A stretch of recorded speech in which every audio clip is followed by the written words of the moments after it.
A single mother from Ohio became Nazi Germany's most feared enemy, yet she never fired a shot or set foot on a battlefield. Her weapon? Something so simple you probably used it today. As you drift off tonight, you'll learn why her story was deliberately erased and why some people still don't want it told. When Adolf Hitler started eyeing his neighbors' territories in the late 1930s, governments across Europe knew something big was coming. But here's what most people don't realize.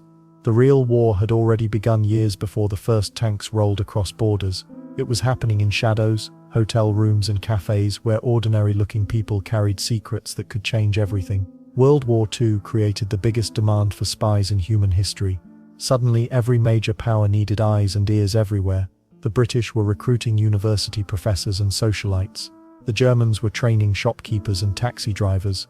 The Americans, well, they were scrambling to catch up to everyone else's spy game, and fast.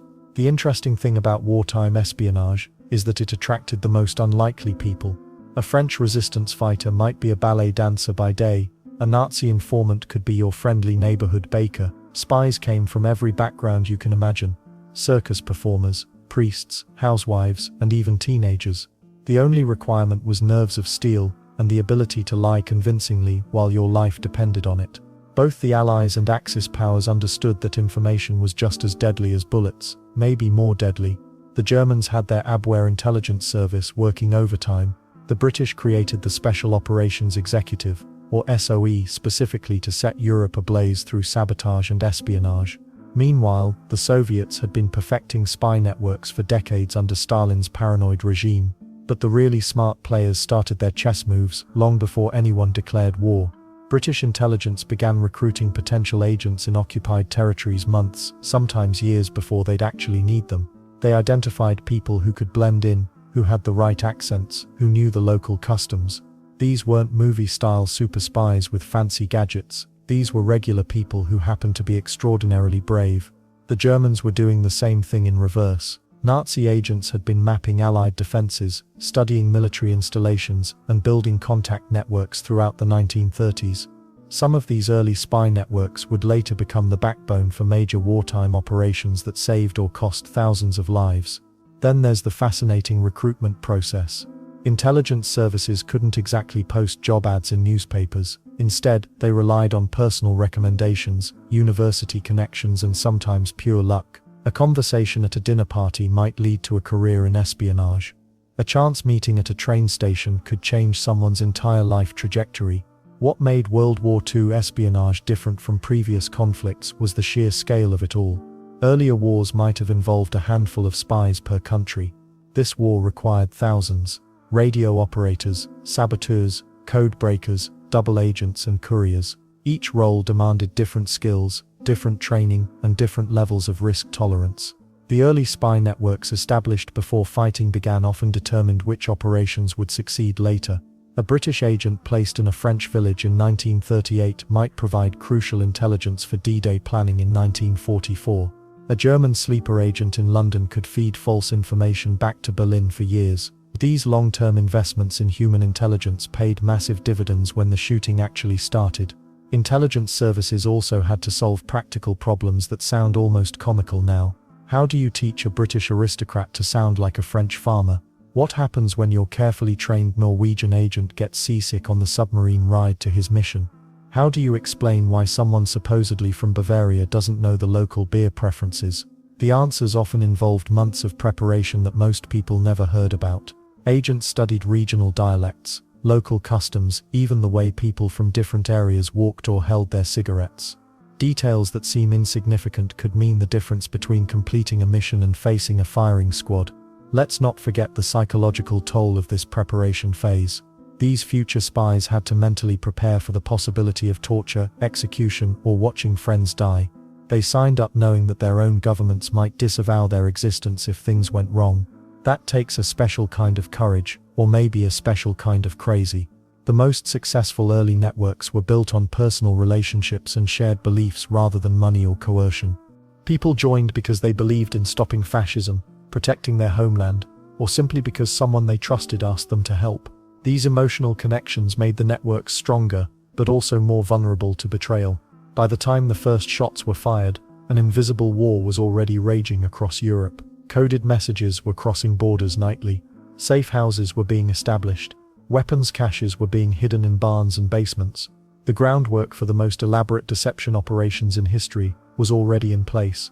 The stage was set for a conflict where information would prove just as valuable as ammunition, and where ordinary people would perform extraordinary acts of courage in complete secrecy.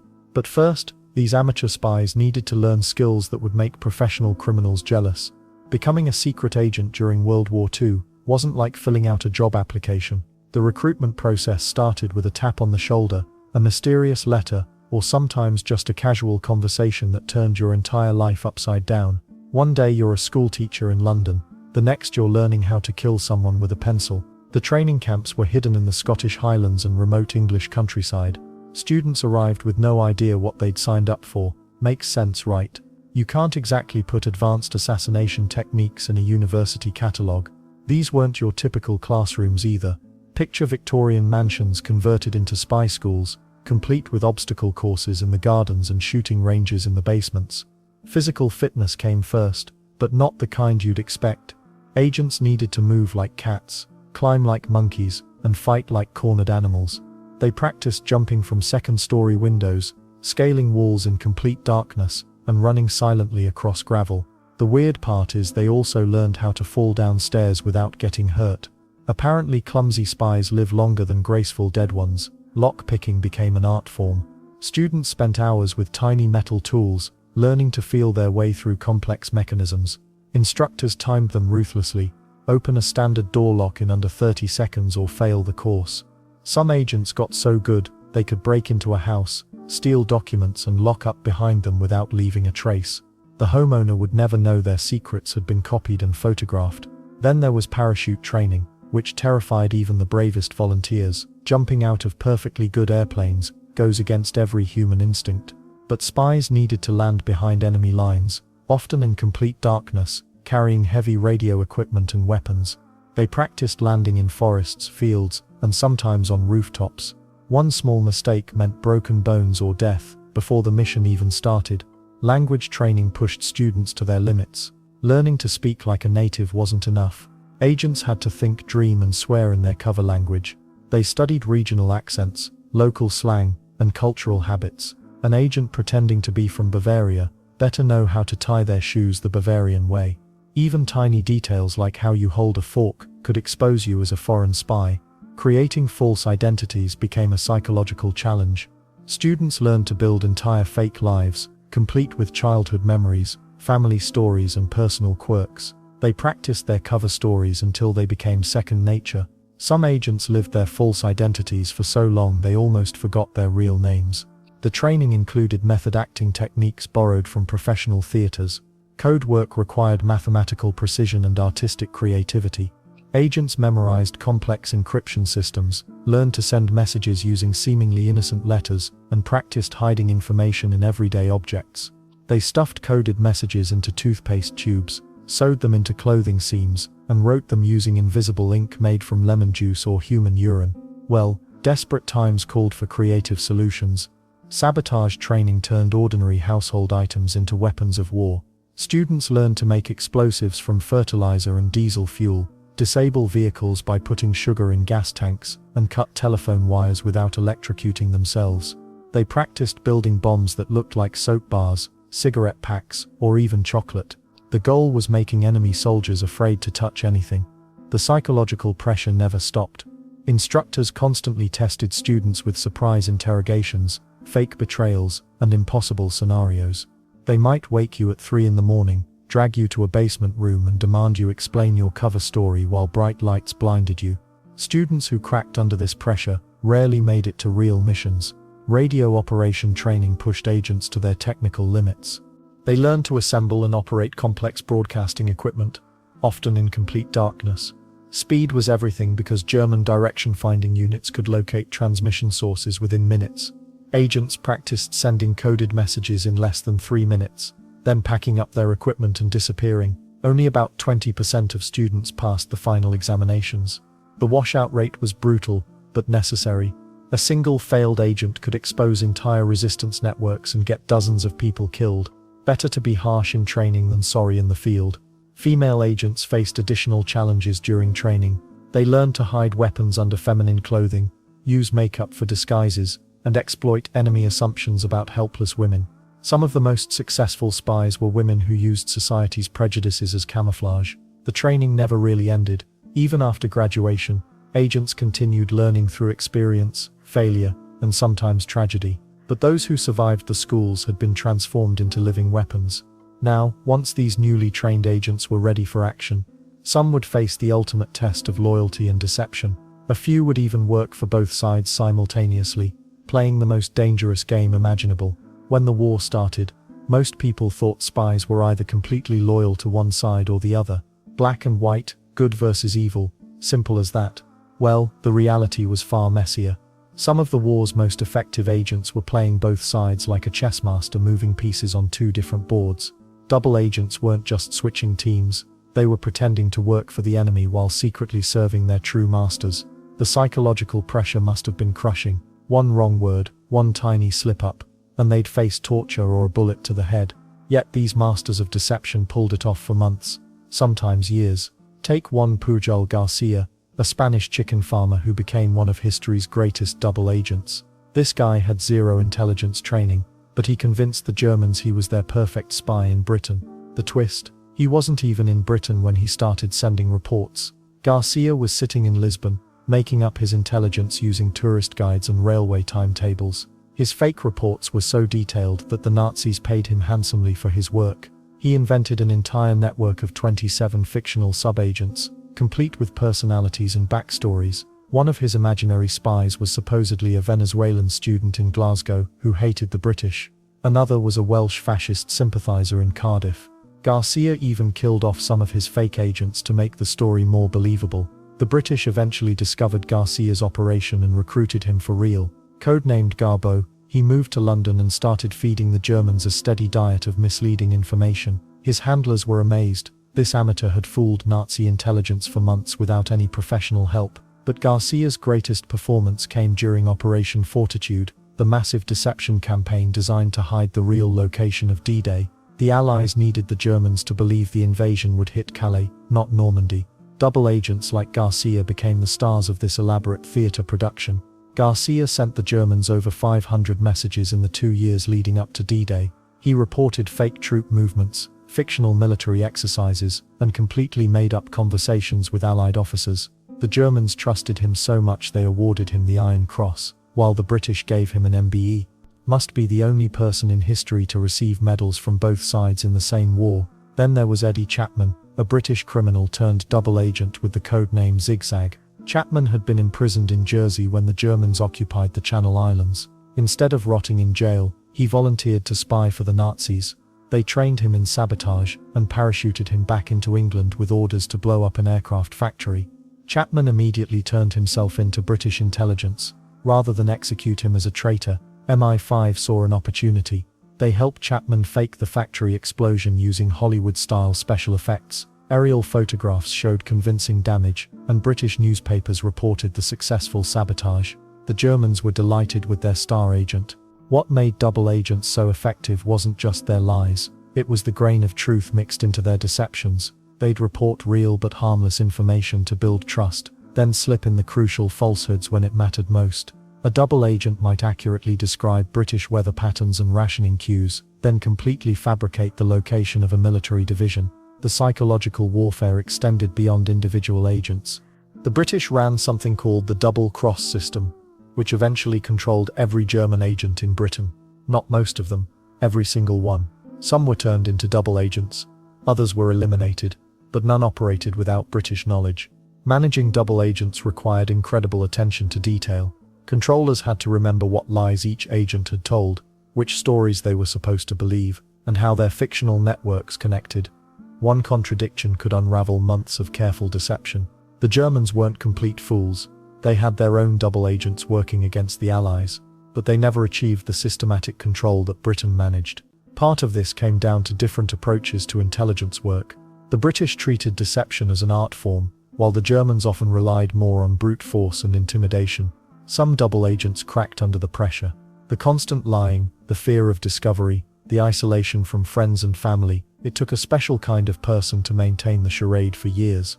Many developed what we'd now recognize as severe anxiety disorders, yet these psychological tightrope walkers changed the course of history. Their fake intelligence convinced Hitler to keep an entire army waiting at Calais while Allied forces stormed the beaches of Normandy. Thousands of lives were saved because a handful of people were exceptionally good at lying. The most dangerous moment for any double agent came when their handlers demanded proof of loyalty. But even the most elaborate coded messages and secret radio transmissions couldn't guarantee safety in a world where invisible ink would soon become the difference between life and death. Imagine trying to order pizza while enemy soldiers listen to every word you say. Now multiply that stress by 1,000, add the threat of execution, and you'll understand what World War II code operators faced daily. These weren't just people sending messages, they were lifelines between headquarters and agents deep in enemy territory. The art of hiding messages became wildly creative during the war. Spies stuffed coded letters inside hollowed-out books, sewed them into coat linings, and even baked them into loaves of bread.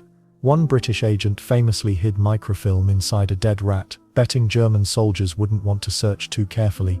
Smart move, honestly. French resistance fighters went even further, tattooing coded coordinates on their scalps and letting their hair grow over them. Talk about commitment to the cause. Radio operators faced the deadliest game of all. Every day, hundreds of encrypted messages crackled through the airwaves from occupied territories. The Morse code dots and dashes carried battle plans, troop movements, and warnings about Nazi raids. But here's the terrifying part. German direction-finding trucks roamed the streets constantly, using radio equipment to pinpoint transmission locations. Most operators had maybe 15 minutes before enemy forces could triangulate their position and kick down the door. Then there were the codes themselves. One tiny mistake could doom an entire operation. Allied code breakers developed incredibly complex systems where a single letter out of place changed everything. Agents memorized codebooks with thousands of letter combinations, knowing that forgetting even one sequence might mean death for fellow spies. The pressure was unimaginable. Some of the most ingenious messages never used radios at all. Invisible ink became an entire science during the war. Agents wrote innocent-looking letters home using lemon juice, milk, or special chemicals that only appeared when heated. German censors would read a boring note about the weather, completely missing the troop locations spelled out in invisible text between the lines.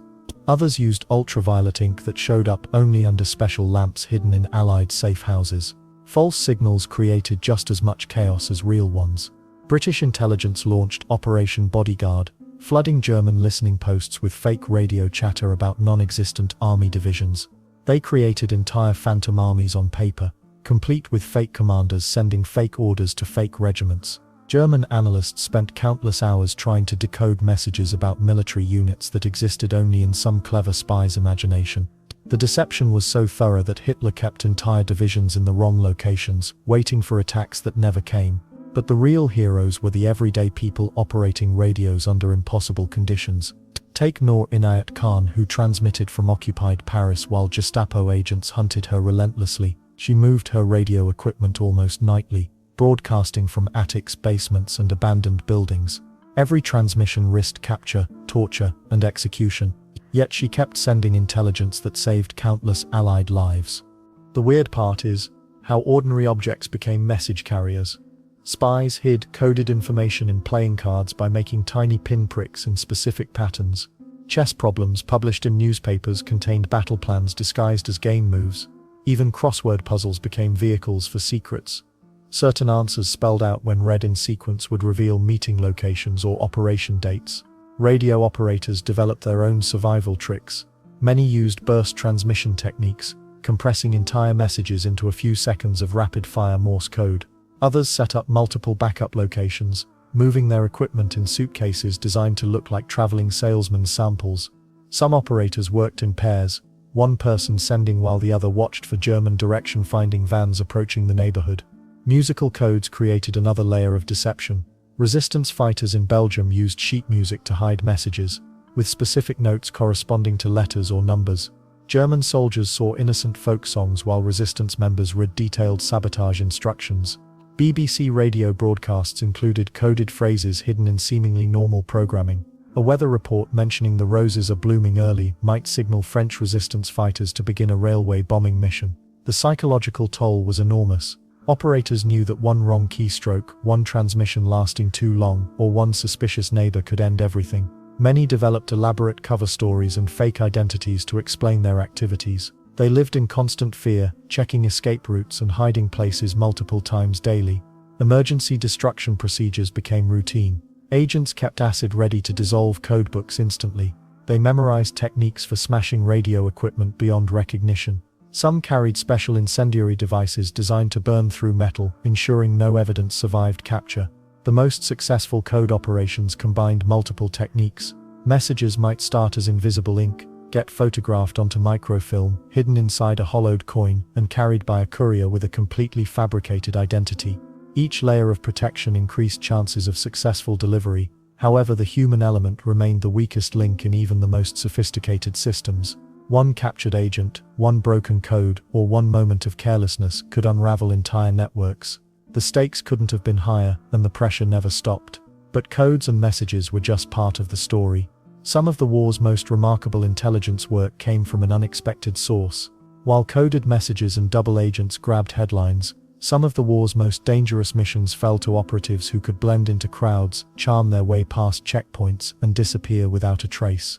Women. The old boys' club of espionage didn't exactly roll out the red carpet for female recruits. But desperate times called for desperate measures, and Allied intelligence agencies soon discovered that women possessed natural advantages their male counterparts simply couldn't match. Guards questioned men traveling alone. They barely glanced at women.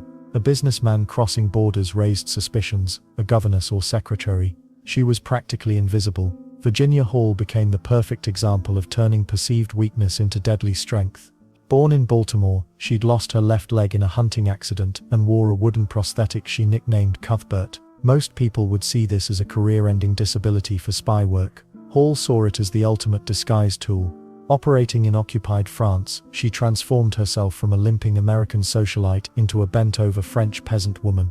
The prosthetic leg that should have made her conspicuous became her greatest asset. She'd stuff rags under her clothes, hunch her shoulders, and shuffle along country roads. German patrols looking for the notorious Allied spy, the limping lady, walked right past a harmless old French grandmother. Hall's network stretched across central France, coordinating supply drops, organizing resistance cells, and smuggling Allied airmen back to Britain. When the Gestapo finally got too close, she made one of the war's most audacious escapes. She hiked across the Pyrenees Mountains into Spain, wooden leg and all, carrying vital intelligence about German troop movements. The Germans never caught her, though they certainly tried. Then there's Noor Inayat Khan, whose story reads like something from a spy novel that publishers would reject for being too unbelievable.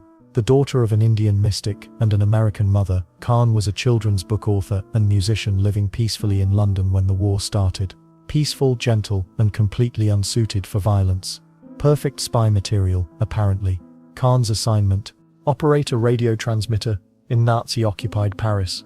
One of the most dangerous jobs in the entire war. Radio operators typically lasted 6 weeks before capture. The Gestapo had direction-finding equipment that could pinpoint transmission locations within minutes. Every message Khan sent was essentially a countdown to her own arrest.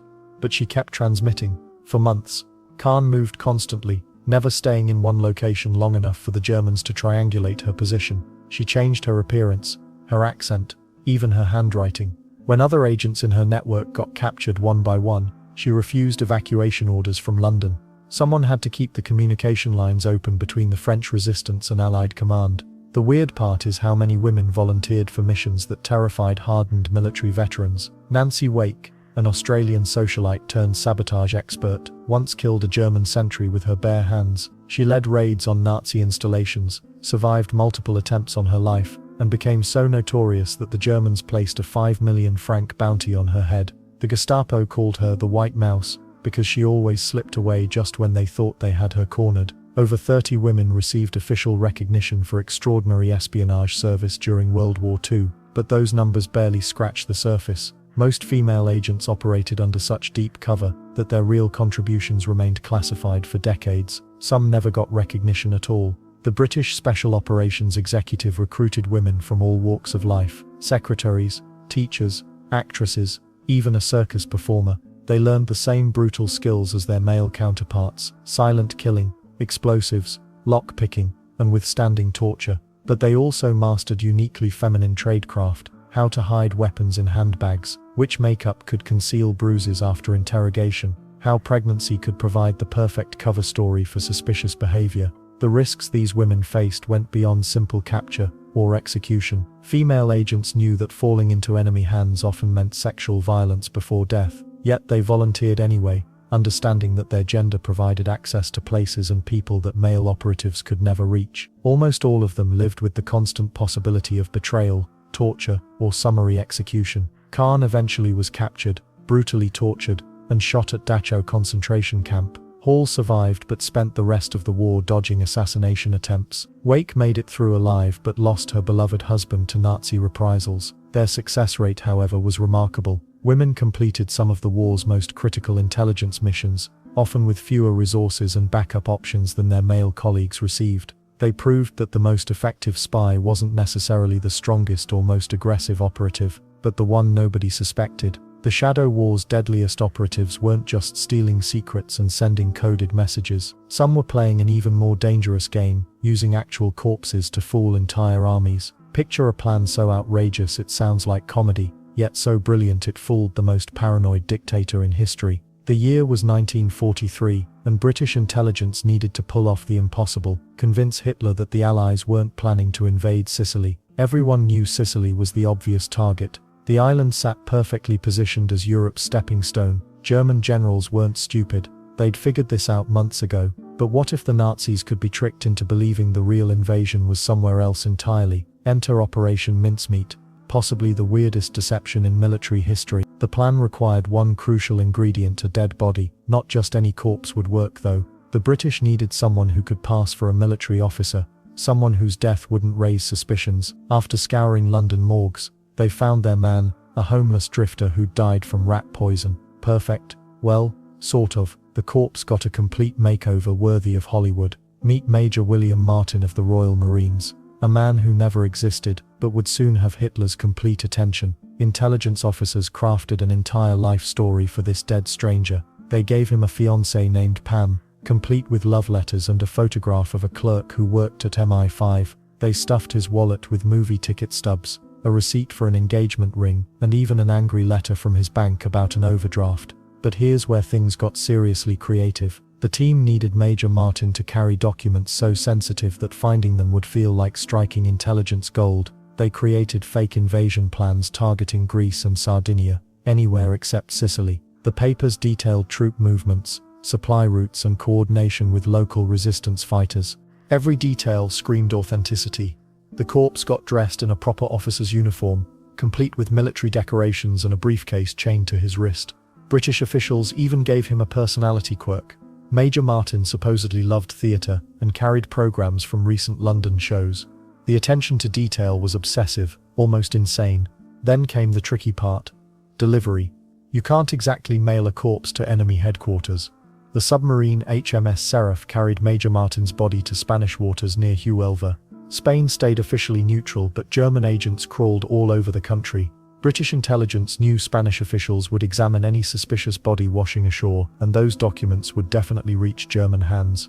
On April 30th, 1943, the submarine crew performed a brief funeral service and released the body into the Mediterranean currents. Major Martin floated toward his date with destiny, carrying secrets that could change the entire war. Spanish fishermen discovered the corpse exactly as planned. Local authorities found the briefcase and its explosive contents.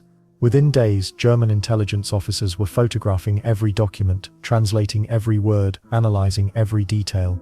The fake invasion plans looked absolutely legitimate. What happened next exceeded the wildest British hopes. Hitler himself studied the documents and bought the deception completely. The Führer ordered massive troop movements away from Sicily. German reinforcements rushed toward Greece and Sardinia, leaving Sicily's defenses weakened. Entire panzer divisions relocated based on intelligence from a dead homeless man. The beauty of Operation Mincemeat lay in its psychological manipulation. The documents weren't obviously planted. They appeared to be genuine military correspondence that had accidentally fallen into German hands. This made the deception feel authentic rather than suspicious. German analysts convinced themselves they'd uncovered Allied secrets through pure luck. British codebreakers at Bletchley Park monitored German communications and watched the enemy swallow the bait completely. Intercepted messages showed German commanders repositioning forces exactly where the British wanted them. The dead Major Martin had accomplished what entire spy networks couldn't achieve. When Allied forces finally invaded Sicily on July 9, 1943, they faced lighter resistance than anyone expected.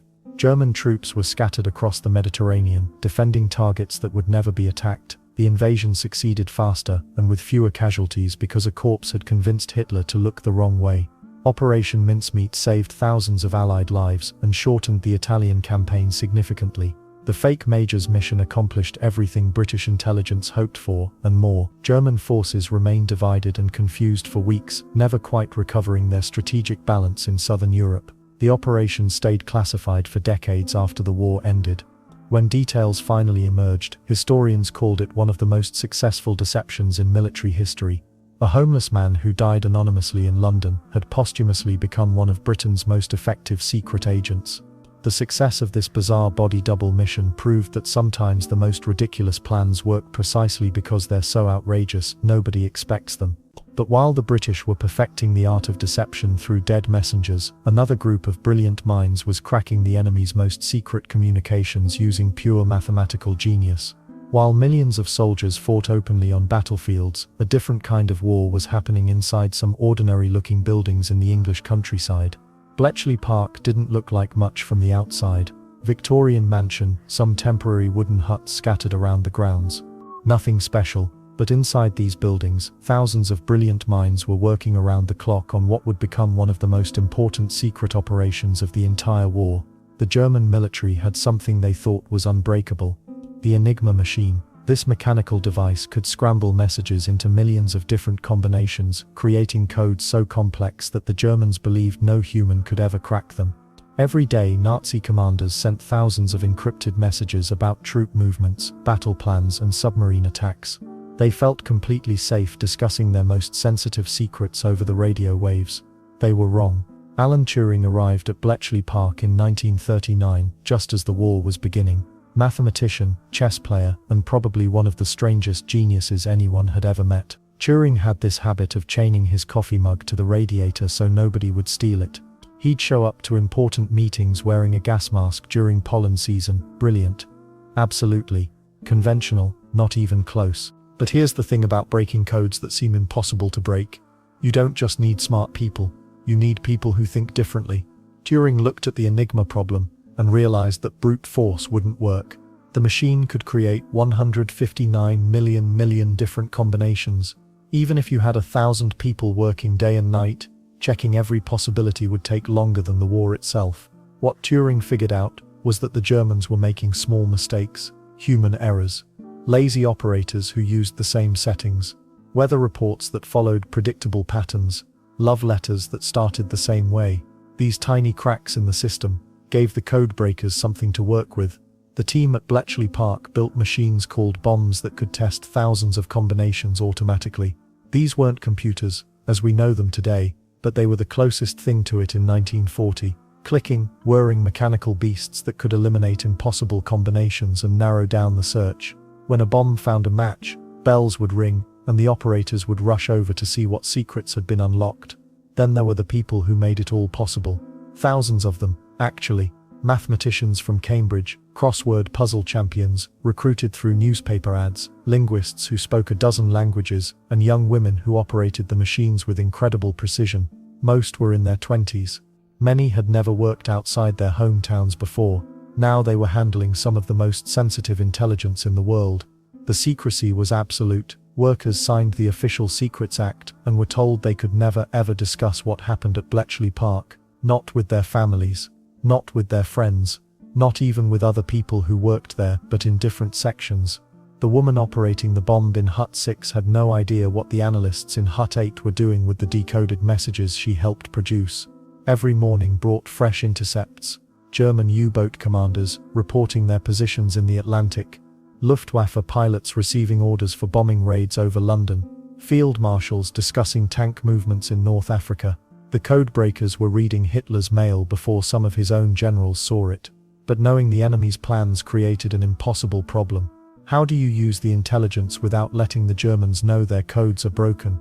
If Allied ships suddenly started avoiding every U-boat ambush, Or if every German surprise attack was met with prepared defenses, the Nazis would realize something was wrong. They'd change their codes, and all the work at Bletchley Park would become worthless overnight.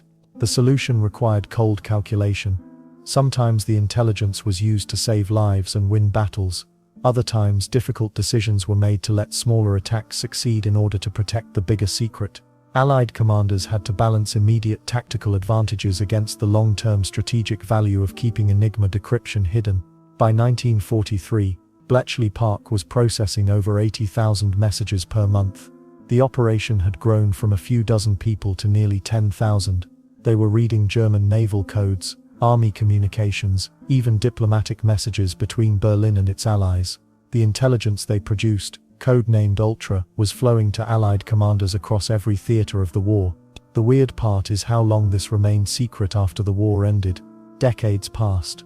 Veterans died without ever telling their families what they'd really done during those crucial years. The truth about Bletchley Park didn't start coming out until the 1970s, and even then only in pieces. When the full story finally emerged, historians had to rewrite their understanding of how the Allies won World War II. But breaking codes was only part of the intelligence puzzle. Across occupied Europe, ordinary people were forming secret networks that would prove just as crucial to victory. All armies battled on the front lines. Another war was being fought in the shadows by ordinary citizens who became extraordinary heroes. Resistance networks sprouted across occupied Europe like underground rivers, flowing beneath the surface of Nazi control. These weren't professional soldiers or trained spies. They were shopkeepers, teachers, farmers and students who decided that freedom was worth risking everything. The French resistance became one of the most famous networks, but it wasn't one big organization. Instead, it was hundreds of small groups or cells, operating independently across the country. Each cell had maybe 5 to 10 members who knew only each other. Smart move, right? If the Nazis captured one group, they couldn't expose the entire network. This cell structure became the blueprint for resistance movements everywhere. But here's where it gets interesting. These resistance fighters needed more than just courage. They needed weapons, radios and money. That's where the Allied spies came in. British agents from the Special Operations Executive parachuted into occupied territory at night, carrying suitcases full of weapons and wireless radios. They'd meet resistance members at secret drop zones, often in the middle of farm fields or forest clearings. One wrong move, one Nazi patrol in the wrong place, and everyone would be dead or tortured. The Polish resistance faced some of the most brutal conditions. The Nazis had decided to wipe out Polish culture entirely, so joining the resistance wasn't just about military strategy, it was about survival as a people. Polish fighters created an underground state complete with secret schools, courts and newspapers. They even had their own postal system. Kids would carry messages hidden in their school books, walking right past German soldiers who had no idea they were looking at enemy agents. Then there's the Norwegian resistance, who pulled off one of the most crucial sabotage missions of the entire war. Nazi Germany was trying to build an atomic bomb, and they needed something called heavy water to do it. The only place making enough heavy water was a factory in Norway. Norwegian resistance fighters, working with British commandos, destroyed the facility not once but multiple times. The Nazis kept rebuilding it, and the resistance kept blowing it up. Talk about persistence. But resistance work wasn't all dramatic explosions and midnight raids. Most of it was tediously dangerous daily activities. A baker might hide radio parts in loaves of bread. A postal worker would intercept German mail and copy important documents. A railway employee would accidentally misdirect trains carrying Nazi supplies, sending them hundreds of miles in the wrong direction. These small acts of sabotage added up to massive headaches for the German war machine.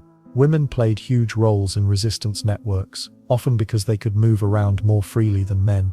German soldiers were less likely to search a woman carrying groceries or pushing a baby carriage. What they didn't know was that those groceries might hide ammunition, and that baby carriage could be carrying radio transmitters. French resistance fighter Lucie Aubrac rescued her husband from Nazi custody twice. The second time, she convinced the Germans she was his pregnant mistress and needed to see him one last time. During the romantic meeting, she passed him a gun hidden in a food basket. The resistance networks faced constant betrayal. French collaborators, Polish informants, and Norwegian traitors sold out their own neighbors for money or favorable treatment from the Nazis. Resistance members never knew if the person sitting next to them at a secret meeting might be working for the other side. Paranoia became a survival skill. Many groups developed elaborate codes and recognition signals. A seemingly innocent conversation about the weather might actually be a life or death exchange of passwords. Let's not forget the brutal consequences of getting caught. The Nazis didn't just execute resistance fighters, they tortured them for information first. They'd round up family members, friends, even random people from the same village and threaten to kill them unless the captured resistance member talked. Some held out under torture. Others broke and revealed everything they knew. Both groups were usually shot anyway. Despite the constant danger, resistance networks kept growing. By 1944, the French resistance had over 400,000 active members. They controlled large sections of the countryside and were coordinating directly with Allied invasion plans. When D-Day finally came, resistance fighters across Europe launched coordinated attacks on German supply lines, communication networks, and transportation hubs. The Nazis found themselves fighting enemies in front of them and behind them simultaneously. The relationship between Allied spies and local resistance groups wasn't always smooth. Professional agents sometimes looked down on amateur fighters, while resistance members resented outsiders telling them how to fight in their own backyard. But when it worked, the combination was devastating to German operations. These underground networks proved that ordinary people could accomplish extraordinary things when pushed to their limits. But operating in the shadows was just part of the spy war. Getting to those shadows required crossing heavily guarded borders, and that meant mastering the deadly art of deception. Getting from one place to another during wartime sounds simple enough. Walk down the street, hop on a train, show your papers when asked. But when you're a spy carrying fake documents and a head full of secrets that could change the war, every step becomes a deadly gamble. The difference between a successful mission and a firing squad often came down to how well an agent could cross enemy lines without getting caught. Forged papers were the spy's best friend and worst nightmare rolled into one. These weren't just fake IDs you could whip up in your basement. They required perfect German script, official stamps that looked authentic under magnification, and backstories that held up under questioning. British forgers worked around the clock creating French identity cards, German travel permits, and Swiss passports so convincing that even border guards with magnifying glasses couldn't spot the fakes. But here's the catch. One tiny mistake in the paper quality, or a stamp that was 2 weeks out of date, could mean instant death. The night crossing became an art form for Allied agents. Darkness provided cover, but it also multiplied the dangers. Spies would memorize patrol schedules, study guard rotations, and time their movements to the minute. Some agents spent weeks watching the same checkpoint, counting footsteps between sentry posts and noting when guards took their cigarette breaks. Virginia Hall, the American spy with a prosthetic leg, once crossed the Pyrenees Mountains at night in winter conditions that nearly killed her. She nicknamed her wooden leg Cuthbert, and when headquarters asked if Cuthbert was giving her trouble, they had no idea she was talking about her prosthetic limb slowing her down on the treacherous mountain paths. Parachute drops turned ordinary people into human missiles launched into enemy territory. Agents would jump from planes flying at dangerous low altitudes to avoid radar detection, often landing in fields where resistance fighters waited with flashlights arranged in coded patterns. The margin for error was practically zero. Land in the wrong field, and you might find German soldiers instead of friendly faces. Weather could scatter agents miles from their intended landing zones, leaving them stranded in unfamiliar territory with no backup plan. Then there were the submarine landings along enemy coastlines. These underwater taxis would surface just long enough to deploy rubber dinghies filled with agents and equipment before disappearing back beneath the waves. The timing had to be perfect. Too early and enemy patrol boats might spot the operation. Too late and the agents would be caught on the beach at sunrise. Some spies were delivered to Norwegian fjords by submarines that navigated through minefields and enemy patrol areas in complete darkness. Train travel presented its own unique challenges. Railway stations crawled with security police checking documents and asking pointed questions about travel destinations. Smart agents would board trains at smaller stations where security was lighter, but this meant longer walks through potentially hostile territory just to reach the platform. Some spies posed as traveling salesmen, complete with sample cases full of actual products to make their cover stories believable. Others pretended to be students, farmers, or refugees, whatever identity fit the route they needed to take. Disguises went far beyond fake mustaches and wigs. Agents learned to change their entire physical presence. They practiced walking differently, holding their shoulders at new angles, and even altering their handwriting to match their assumed identities. One British agent successfully crossed German checkpoints by posing as a deaf-mute farmer, communicating only through gestures and grunts. Another agent, fluent in multiple languages, had to suppress his natural accent and speak only in the regional dialect of his cover story's hometown. Border crossings became elaborate theatre performances, where one wrong line could bring down the curtain permanently. Guards were trained to spot nervous behavior, so agents had to appear genuinely calm while carrying documents they knew were forged. Some spies would chat casually about local weather or complain about food rationing to seem like ordinary citizens. The psychological pressure was enormous, knowing that the guard examining your papers had the power to end your mission and your life with a single word. But the most dangerous crossings weren't always the most obvious ones. Sometimes agents had to move through territory controlled by their own allies. Trigger-happy sentries might shoot first and ask questions later when spotting suspicious figures moving at night. Friendly fire became a real concern for agents returning from behind enemy lines, especially when they'd been operating undercover for so long that their own side didn't recognize them. The tools of crossing enemy lines evolved throughout the war, but the stakes remained the same. Every forged stamp, every practiced accent, every carefully timed dash across a moonlit field represented the difference between completing a vital mission and disappearing forever into enemy custody. These crossings required nerves of steel and luck in equal measure. What happened when agents finally reached their destinations and needed to establish communication with headquarters?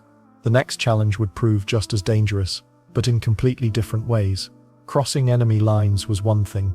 Staying hidden behind those lines while sending messages, that was something else entirely. Allied forces needed constant updates on German troop movements, supply routes and battle plans. The solution came in the form of secret radio stations, scattered like invisible breadcrumbs across occupied Europe. These weren't your typical broadcasting setups. Operators worked from cramped attics, damp basements, and abandoned barns. Their equipment, often just a small transmitter that could fit in a suitcase. The smaller, the better, makes sense, right? Hard to explain why you're lugging around a massive radio when you're supposed to be a traveling salesman. The real challenge wasn't the equipment though. It was staying alive long enough to use it. German direction-finding teams prowled the streets with detection equipment, hunting for radio signals like bloodhounds tracking a scent. They could triangulate a transmission's location within minutes. Smart operators learned to keep their messages short and sweet. Get on the air, send the intel, shut down, and move. Fast. Well, some got creative with their hiding spots. One operator in Norway built his station inside a fake wall. Another in France transmitted from a church bell tower, figuring the Germans wouldn't expect sacred ground to harbor spies. A particularly bold agent in Belgium set up shop in a cafe basement, right under the noses of German officers who came for lunch upstairs. But the weird part is how ordinary these listening posts looked from the outside. That innocent farmhouse could be relaying Nazi tank positions to London. The old woman knitting by her window, she might be encoding troop movements into seemingly harmless messages about her grandchildren. Then there were the technical tricks. Operators couldn't just flip a switch and start chatting with Allied headquarters. They used specific frequencies, call signs and schedules. Miss your transmission window by 5 minutes. Too bad, London wasn't sitting around waiting. The next slot might be 12 hours away. Let's not forget the human cost of these operations. Radio operators had some of the highest casualty rates among secret agents. The Germans caught on quickly to the importance of these communication hubs. They'd torture captured operators for codes, transmission schedules, and the locations of other stations. Many agents carried cyanide pills as a final escape route. Some operators developed almost supernatural timing. They'd sense when German detection trucks were getting close and shut down seconds before being discovered. Others weren't so lucky. Records show dozens of listening posts went silent suddenly, their final transmissions cut off mid-sentence, and the messages themselves, pure gold for Allied commanders. Tank divisions moving through Belgium, supply trains delayed in Poland, Hitler's personal train spotted heading east. Each snippet of information helped build a bigger picture of German strategy. The technology kept evolving too. Early war radios were bulky and unreliable. By 1943, agents carried sets that weighed less than 30 pounds and could reach London from anywhere in Europe. Battery life was still terrible, but you can't have everything. What made these listening posts truly dangerous was their isolation. Unlike other spy operations that involved teams, radio operators often worked alone. No backup if things went wrong. No friendly face to share the stress. Just them, their radio, and the constant fear of a knock on the door. Some of the most valuable intelligence came from the most unlikely sources. A baker in occupied France reported German generals discussing invasion plans over morning coffee. A shepherd in Greece counted Wehrmacht trucks passing his mountain hideout. Information flowed through these hidden networks like water finding cracks in stone. The Germans tried everything to stop them. False radio signals to confuse operators. Fake safe houses run by double agents. Even flooding certain frequencies with static to block transmissions. The cat-and-mouse game never ended, yet somehow the messages kept flowing. London received thousands of transmissions weekly from dozens of secret stations, weather reports for bomber missions, sabotage target recommendations, warnings about German countermoves. Each message typed out in basements and barns across Nazi-occupied territory. The psychological pressure was intense. Imagine knowing that German soldiers could burst through your door any second while you're tapping out Morse code. Your hands shake, but the message has to get through. One wrong letter could change everything. These hidden communication networks proved that information was just as powerful as bullets or bombs. Maybe more so. A well-timed radio message could redirect an entire Allied offensive or save hundreds of lives. The operators knew this responsibility weighed on them every time they powered up their sets. But even the most careful operators couldn't eliminate every risk. Sometimes their greatest enemy wasn't German detection equipment or collaborators. Sometimes it was the weather, equipment failure, or simple human exhaustion after months of constant tension. The real heroes behind enemy lines weren't always the ones planting explosives or stealing documents. Sometimes they were just sitting in dark rooms, fingers dancing across telegraph keys, sending dots and dashes that would help win the war. Speaking of documents though, some agents took communication to entirely different levels with their personal missions deep in enemy territory. While most spies worked from the shadows, some walked straight into the lion's den. Marthe Cohn did exactly that in 1945, crossing enemy lines into Nazi Germany itself. Her mission: get intelligence on German troop movements in the Black Forest. Her cover story? A French nurse looking for her missing fiancé. The plan sounds almost too simple to work. But that's precisely why it did. Cohn spoke perfect German thanks to her upbringing in a bilingual family. She could switch accents like changing clothes. More importantly, she had nerves of steel and quick thinking that would make seasoned agents jealous. The Allies needed someone who could blend in completely, and Cohn fit the bill perfectly. Her journey began at the Swiss border in early 1945. Germany was crumbling, but desperate armies can be the most dangerous. Cohn carried forged papers identifying her as a German nurse named Martha Ulrich. She'd memorized every detail of her fake life story, right down to her fictional fiancé's favorite foods. The first test came at a German checkpoint. Guards examined her papers while Cohn played the part of a worried woman searching for love. She spoke about her missing fiancé with just the right mix of hope and desperation. The guards bought it completely. One even offered directions to help her search. But crossing the border was just the beginning. Once inside Germany, Cohn had to navigate a country in chaos. Refugees clogged the roads. Soldiers moved in all directions. Cities lay in ruins from Allied bombing. Perfect cover for a spy, actually. Nobody questioned one more displaced person wandering the countryside. Cohn made her way toward the Black Forest region, where intelligence suggested German forces were regrouping.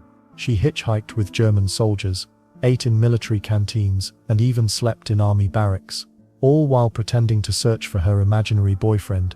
The weird part is how helpful everyone was. German soldiers offered her rides, officers shared their food, medics let her join their units temporarily. They saw a fellow German in distress and wanted to help. Cohn later said the kindness almost made her feel guilty about her deception. Then there is the intelligence she gathered along the way. Cohn had an amazing memory for military details. She memorized unit numbers, troop strengths and movement patterns. She noted which roads were heavily defended and which supply lines looked vulnerable, all while maintaining her cover as a lovesick nurse. Her biggest discovery came near the town of Sigmaringen. While chatting with some Wehrmacht officers, Cohn learned about a massive German force hiding in the Black Forest. Thousands of troops were planning a last-ditch defensive operation.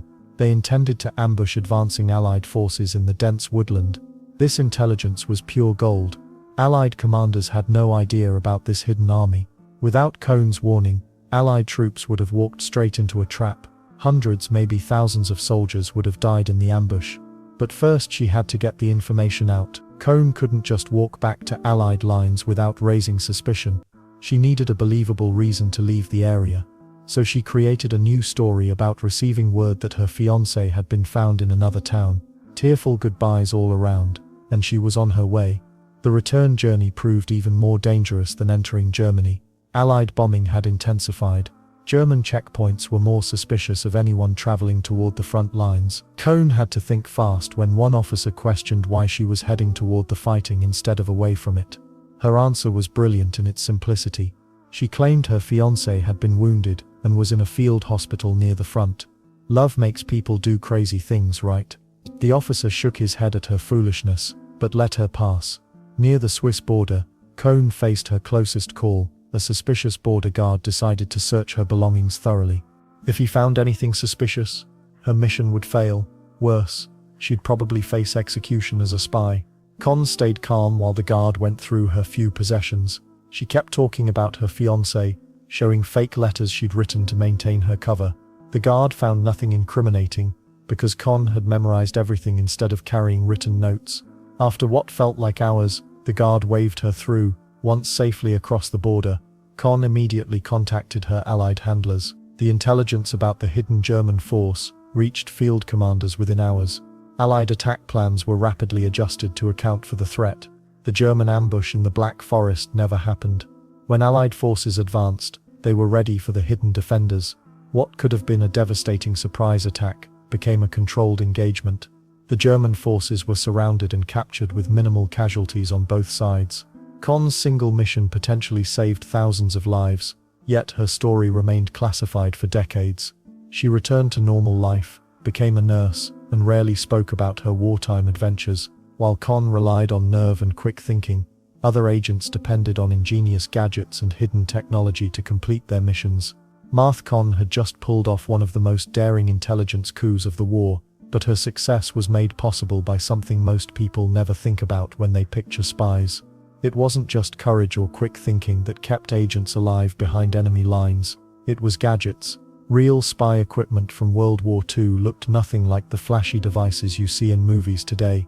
These weren't slick titanium briefcases with built-in rocket launchers. They were clever, handmade contraptions that had to fool Nazi guards who were actively looking for hidden technology. The best spy gadgets were so ordinary looking that you'd walk right past them without a second glance. Take the cigarette case camera for instance. Every well-dressed person in the 1940s carried cigarettes, which made these cases perfect cover. British engineers built tiny cameras inside cases that looked exactly like the real thing.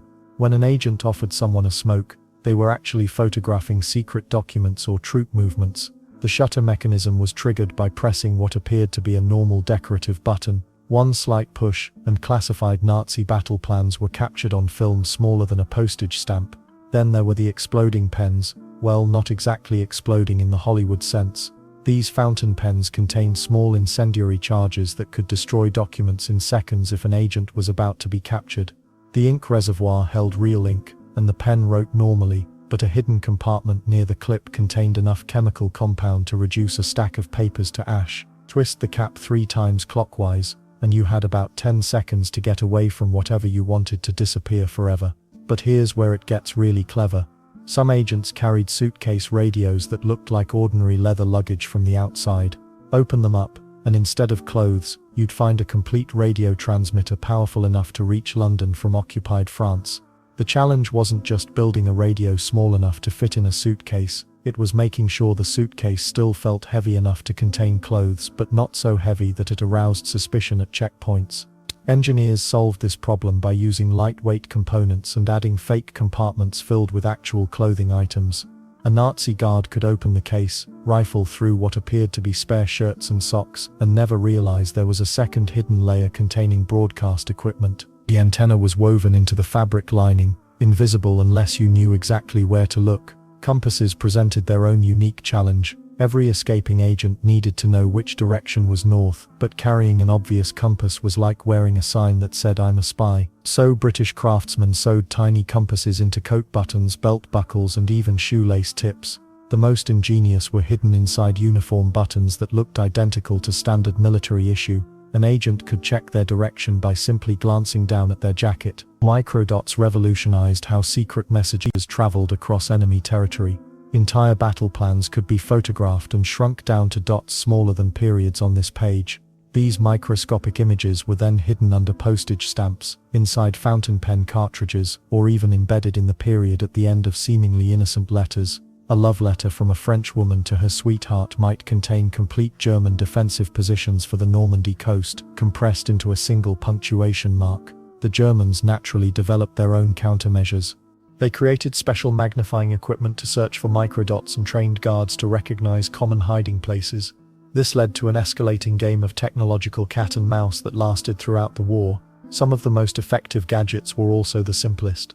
Agents carried special pencils that wrote with regular graphite but contained secret compartments filled with emergency money, cyanide capsules, or miniature lockpicks. The erasers unscrewed to reveal hollow spaces just large enough for a folded map or coded message. From the outside, they looked like pencils you could buy at any stationery shop. Lockpicks disguised as everyday items kept agents mobile when doors and safes blocked their path.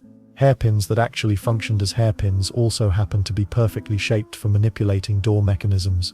Tie clips contained thin metal strips that could open handcuffs. Even eyeglasses frames held tiny tools capable of defeating standard European locks. The weird part is how much this equipment depended on local craftsmen working in secret workshops scattered across Allied countries. These weren't massive factory operations.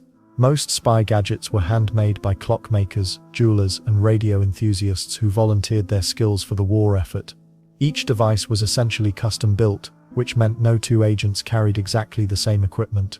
But gadgets alone couldn't guarantee survival. Even the most ingenious camera or radio was useless without the human element. Which brings us to one of the most sophisticated deception operations of the entire war, where managing double agents required more than clever devices. While most people think of wartime espionage as cloak and dagger adventures, the British developed something far more sophisticated. They called it the double-cross system, and it became the most successful counterintelligence operation in history. Every single German agent who landed in Britain during World War II was either captured or turned into a double agent. Every single one. The mastermind behind this incredible feat wasn't some shadowy figure from spy novels. It was a mild-mannered Oxford academic named John Masterman who loved cricket almost as much as he loved catching Nazi spies. His team at MI5 didn't just capture enemy agents, they flipped them and turned them into unwitting puppets dancing to Britain's tune. But here's where it gets really clever. The double-cross system wasn't just about catching spies, it was about using those captured agents to feed false information back to Germany. Think about it. The Nazis thought their spy network in Britain was thriving when in reality every piece of intelligence they received was carefully crafted British fiction. Roman Czerniawski provides a perfect example of how this worked. The Polish Air Force officer had been recruited by German intelligence after his capture in France. When he arrived in Britain supposedly as a Nazi spy, he immediately surrendered to British authorities. What happened next was pure genius. Instead of locking him up, MI5 convinced the Germans that Czerniawski, codenamed Brutus, was successfully operating a spy ring across Britain. For months Brutus sent hundreds of messages to his German handlers. He reported on British troop movements, described new weapons being developed, and provided detailed intelligence about Allied plans. The Germans ate it up. There was just one tiny problem with all this information. It was completely fake. The double-cross team had turned deception into an art form. They created entire fictional spy networks complete with imaginary sub-agents who supposedly gathered intelligence from different parts of Britain. One double agent might claim to have recruited a Welsh nationalist, while another reported having a contact in the British War Office. None of these people existed, but the Germans never figured that out. Let's not forget the sheer audacity of what MI5 was attempting. They were running dozens of double agents simultaneously, each with their own cover story, their own fictional network, and their own carefully crafted personality. One wrong detail in a message could expose the entire operation. The paperwork alone must have been a nightmare. The system worked because the British controlled every channel of communication. When German agents tried to send radio messages back to Berlin, those messages went through British equipment operated by British personnel. When the Germans sent instructions or money to their agents, those communications were intercepted and decoded at Bletchley Park before being passed along to the double agents. And the weird part is how enthusiastic some of these turned agents became about their new roles. They weren't just reluctantly cooperating, many of them threw themselves into their performances with theatrical flair. They created detailed backstories for their fictional contacts, invented personal dramas to explain gaps in their reporting, and even complained to their German handlers about the difficulties of spy work in wartime Britain.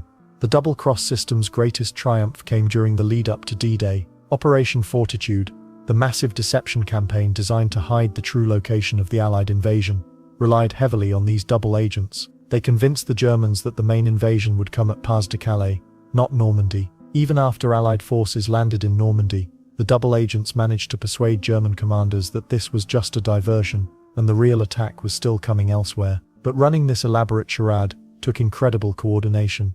The 20 Committee, named after the Roman numerals XX, which also represented the double cross, met weekly to coordinate all these fictional narratives. They had to ensure that the lies told by one agent didn't contradict the lies told by another. They needed to make the false information believable enough to fool German intelligence, but not so accurate that it actually helped the enemy. The psychological pressure on everyone involved was immense. One careless mistake, one inconsistent detail, and the entire network could collapse. Worse yet, the Germans might realize they'd been deceived and stop trusting their intelligence entirely, which would have made the deception useless. What makes this story even more remarkable is how long it stayed secret. The double-cross system remained classified for decades after the war ended. Only in the 1970s did the full scope of this operation become public knowledge. By then, many of the key players had taken their secrets to the grave. The success of the double-cross system proved that in the world of espionage, sometimes the most powerful weapon isn't a gun or a bomb, it's the ability to control what your enemy believes. While these master manipulators were busy orchestrating their grand deception, other aspects of spycraft were becoming equally sophisticated, including the elaborate false identities that made such operations possible. Building a fake identity during wartime wasn't like creating a social media profile. One wrong detail could get you killed. World War II spies needed bulletproof cover stories that could fool trained interrogators, suspicious neighbors, and even their own reflections in the mirror. Take one Puyol Garcia, better known by his codename Garbo. The British gave him this theatrical nickname because of his incredible acting skills. Garcia didn't just pretend to be someone else. He invented an entire network of fake sub-agents. He created personalities so convincing that the Germans paid him handsomely for intelligence that never existed. His imaginary spy ring included a Welsh fascist, a Portuguese businessman, and even a Venezuelan student. Each fictional character had detailed backgrounds, personal quirks, and believable flaws. The art of creating these false identities required obsessive attention to detail. Spies memorized birth dates, childhood stories, and family histories that weren't their own. They practiced new signatures until their real handwriting became foreign. Some agents spent weeks perfecting regional accents or learning local slang. Virginia Hall, the American spy operating in France, became so skilled at her French persona that locals never suspected her true nationality. Code names served as psychological shields too. Nancy Wake earned the nickname White Mouse from frustrated German officers who couldn't catch her. She led resistance fighters, organized sabotage missions, and escaped capture so many times that she became a legend. The Germans put a massive bounty on her head, but they were chasing a ghost. Her real identity remained hidden behind layers of false documents and carefully constructed lies. Eddie Chapman's story takes this deception to another level entirely. Known as Agent Zigzag, Chapman was a career criminal before the war. The Germans captured him and tried to turn him into a spy against Britain. Instead, he became a triple agent, pretending to work for the Nazis while actually serving British intelligence. Chapman's criminal background made him perfect for the role. He already knew how to lie convincingly, forge documents, and think on his feet under pressure. Creating believable cover stories meant understanding human psychology. The best fake identities contained elements of truth. Spies might keep their real first names or maintain genuine hobbies. These authentic details made their performances more natural under stress. When nervous, people often slip back into familiar patterns. A completely fabricated identity was harder to maintain during intense questioning. Documentation posed another massive challenge. Forged passports needed to look worn and lived in, not fresh from a printing press. Spies carried family photos of people they'd never met, love letters from fictional sweethearts, and business cards from imaginary employers. Every piece of paper in their pockets had to support their cover story. The devil lived in these tiny details. Some agents went to extraordinary lengths to sell their personas. They studied their target countries obsessively, learning local customs, popular songs, and current events. They memorized train schedules, knew which restaurants served the best food, and could discuss hometown gossip like lifelong residents. This preparation took months, or even years. The psychological toll was brutal.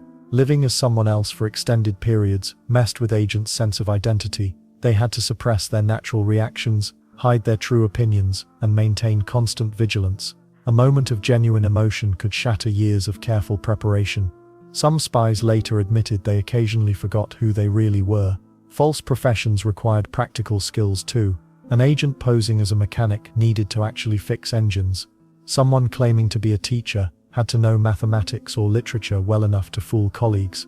The British Special Operations Executive ran training programs, where agents learned legitimate job skills alongside their espionage techniques. Cover stories also needed flexibility. When situations changed rapidly during wartime, rigid false identities became liabilities. The smartest agents could adapt their personas on the fly, spinning new lies to match unexpected circumstances. Quick thinking saved more lives than perfect preparation. Family backgrounds presented unique complications. Agents invented dead relatives to avoid awkward meetings, created tragic backstories to explain their solitary lives, and memorized genealogies that existed only in their minds. Some carried photographs of random families, claiming these strangers as beloved siblings or parents. Romance added another layer of complexity. Many agents had to maintain emotional distance from people who tried to get close to them. Falling in love while undercover created dangerous vulnerabilities. Personal relationships could expose carefully maintained lies or force agents to choose between their mission and their heart. The most successful spies understood that good acting wasn't about being someone different, it was about finding authentic pieces of yourself that fit the role. They built their false identities around genuine personality traits, just redirected toward fictional goals. But even the most elaborate cover stories had weaknesses.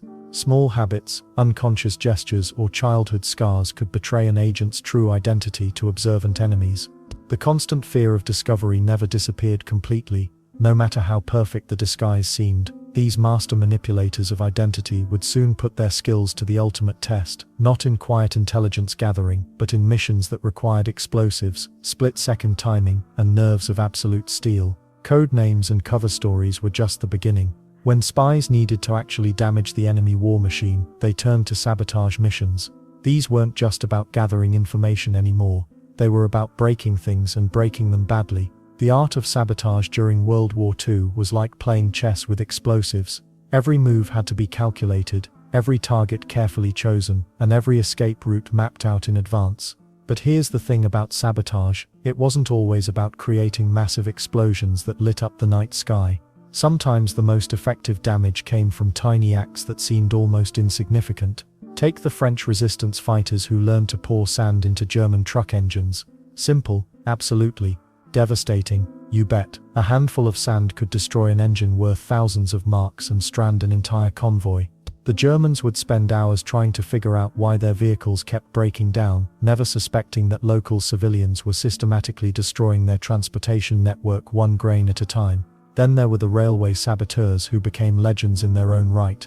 These agents didn't just blow up train tracks, though they did plenty of that. They learned to remove just the right bolts to cause derailments at specific locations. They placed small charges that would explode hours after they'd safely disappeared. The psychological effect was enormous. German train engineers started jumping at every unusual sound, never knowing when their locomotive might suddenly leave the rails. British agents operating in occupied Europe carried special magnetic mines designed to attach to ship hulls. These devices were about the size of a lunchbox but packed enough explosive power to sink a transport vessel. Agents would slip into harbors at night, swim to enemy ships, attach the mines below the waterline, and disappear before dawn. The ships would sink hours later, often while fully loaded with supplies desperately needed at the front lines. But sabotage wasn't just about individual heroics. Coordinated attacks could cripple entire regions. In 1943, Allied agents organized simultaneous strikes against transportation networks across occupied France. On a single night, resistance fighters destroyed over 500 railway lines, cut hundreds of telephone cables, and demolished dozens of bridges. The German response was swift and brutal, but the damage was already done. The tools of sabotage were often surprisingly simple. Agents carried what looked like ordinary pencils that were actually time delay fuses. These could be inserted into fuel tanks or ammunition dumps, giving the saboteur plenty of time to escape before the explosion. Some agents used explosive coal, lumps that looked identical to regular fuel but would detonate when shoveled into a locomotive's firebox. Norwegian saboteurs faced one of the war's most critical missions when they targeted the heavy water facility at Vimiak. This wasn't just another industrial target. The Germans needed heavy water for their atomic bomb research. The facility sat on a cliff face in brutal mountain terrain, surrounded by guards and seeming impossible to reach. But a small team of Norwegian commandos, trained by British Special Forces, managed to ski across frozen wilderness, scale the cliff, and plant explosives in exactly the right location. Their success may have prevented Nazi Germany from developing nuclear weapons. What made sabotage so terrifying for the enemy wasn't just the physical damage, it was the uncertainty. A German officer never knew if his next meal might be poisoned, his radio might explode when turned on, or his staff car might burst into flames. This constant fear affected morale throughout occupied territories and forced the Germans to dedicate enormous resources to security that could have been used for fighting. The escape phase of sabotage missions was often the most dangerous part. After setting explosives or damaging equipment, agents had only minutes or hours before the enemy discovered what had happened. Some carried fake identification papers that would get them through checkpoints. Others relied on pre-arranged safe houses where local collaborators would hide them until the heat died down. The unlucky ones faced immediate pursuit by troops with dogs, helicopters, and orders to shoot on sight. Speed was everything in these operations. A typical sabotage mission might involve weeks of planning, seconds of actual explosive placement, and hours of desperate escape. Agents practiced their moves until they could plant charges blindfolded, because many missions had to be completed in complete darkness. Female saboteurs often had advantages their male counterparts lacked. German soldiers were less likely to suspect women of carrying explosives, and women could often approach targets by pretending to be lost, asking for directions or offering to trade food. Some of the war's most successful sabotage operations were carried out by women who smiled sweetly at guards while carrying enough explosives to level a building. The psychological warfare aspect of sabotage extended beyond immediate fear. Every successful mission sent a message that nowhere was truly safe for the occupying forces. But sabotage was just one piece of a much larger puzzle. When missions went wrong, and sometimes they went spectacularly wrong, the consequences could be devastating for everyone involved. Getting caught as a spy during World War II wasn't like going to jail for stealing candy. These weren't your average criminals facing a slap on the wrist. When enemy forces captured secret agents, the stakes couldn't have been higher. Lives hung in the balance, entire operations crumbled, and sometimes the fate of battles shifted based on what happened in those dark interrogation rooms. Betrayal came from the most unexpected places. A shopkeeper you'd bought bread from for months suddenly turned you in for a handful of coins. Your closest friend, the one who'd shared cigarettes and stories, decided the reward money looked too tempting. Even worse, some agents discovered their own handlers had sold them out to save their necks. Trust became a luxury nobody could afford. The stories of capture read like nightmares. Take Noor Inayat Khan, the brave radio operator we met earlier. After months of successful transmissions from occupied France, she was betrayed by a French woman seeking Nazi favor. The Germans didn't just arrest her quietly, they chained her hands and feet, because they knew exactly how dangerous she was. For 10 months she endured brutal conditions at Polsheim prison. Every day they demanded her radio codes and contact information. Every day she refused. But here's what made these captured spies truly remarkable. They had techniques to resist interrogation that sound almost superhuman today. Agents learned to create false timelines in their heads, mixing real events with fictional ones until even they struggled to separate truth from lies. This mental scrambling protected their actual secrets while giving interrogators just enough information to seem cooperative. Then there's the case of Eddie Chapman, better known by his code name, Agent Zigzag. This former criminal turned double agent got captured by the Germans in 1941. Instead of panicking, he convinced his captors he wanted to work for them. The weird part is, He actually did work for them while secretly feeding information back to British intelligence. When the Germans finally suspected his true loyalty, Chapman had already escaped 3 separate capture attempts using everything from stolen motorcycles to hidden compartments in freight trains. Some prisoners became bargaining chips in elaborate spy swaps that happened in complete secrecy. The Allies and Axis powers occasionally agreed to exchange captured agents, though these deals required months of careful negotiation through neutral countries like Switzerland. Both sides had to verify the prisoners were still alive and hadn't revealed crucial secrets under torture. Makes sense, right? Nobody wanted to trade a valuable enemy agent for someone who'd already spilled everything. Physical torture was just one part of the ordeal. Psychological manipulation often proved more effective than any beating. German interrogators would show captured agents photographs of their families, claiming they'd already been arrested. They'd present fake letters supposedly written by fellow agents who had confessed everything. Some prisoners faced weeks of sleep deprivation, constant bright lights, and sudden temperature changes designed to break their mental resistance. The most heartbreaking betrayals came from within resistance networks themselves. In occupied territories, German counterintelligence agents often posed as local fighters seeking to join the cause. These fake resistors would gain trust over weeks or months before revealing their true identity and arresting entire cells. The technique was so successful that real resistance members sometimes suspected each other of being German plants. Well, not everyone who got captured stayed captured. Some escape stories border on the impossible. Marthe Kohn, that fearless spy who convinced German officers she was just a harmless nurse, once escaped custody by pretending to have appendicitis. While guards rushed her to a military hospital, she slipped away during an Allied bombing raid that provided perfect cover. Her quick thinking turned a potential execution into another chance to gather intelligence. Prison camps designed for captured spies differed vastly from regular POW facilities. These places operated under different rules entirely. Guards knew they were dealing with people trained in deception, lockpicking, and combat. Cells had multiple locks, windows were barred and boarded, and prisoners faced constant surveillance. Even meal times became security operations with armed guards and metal detectors. But perhaps the cruelest aspect of spy captivity was the isolation from any support network. Regular prisoners of war could expect their capture to be reported through proper channels. Their families would eventually learn their fate through Red Cross notifications. Captured spies simply vanished. Their real identities often remained classified. Their families told only that they'd died in service to their country. Some agents' true fates weren't revealed until decades after the war ended. The psychological toll of potential capture haunted every agent throughout their missions. They carried suicide pills not out of cowardice, but from realistic understanding of what awaited them if taken alive. Every knock on the door, every unexpected visitor, every change in routine could signal the end of their mission and possibly their life.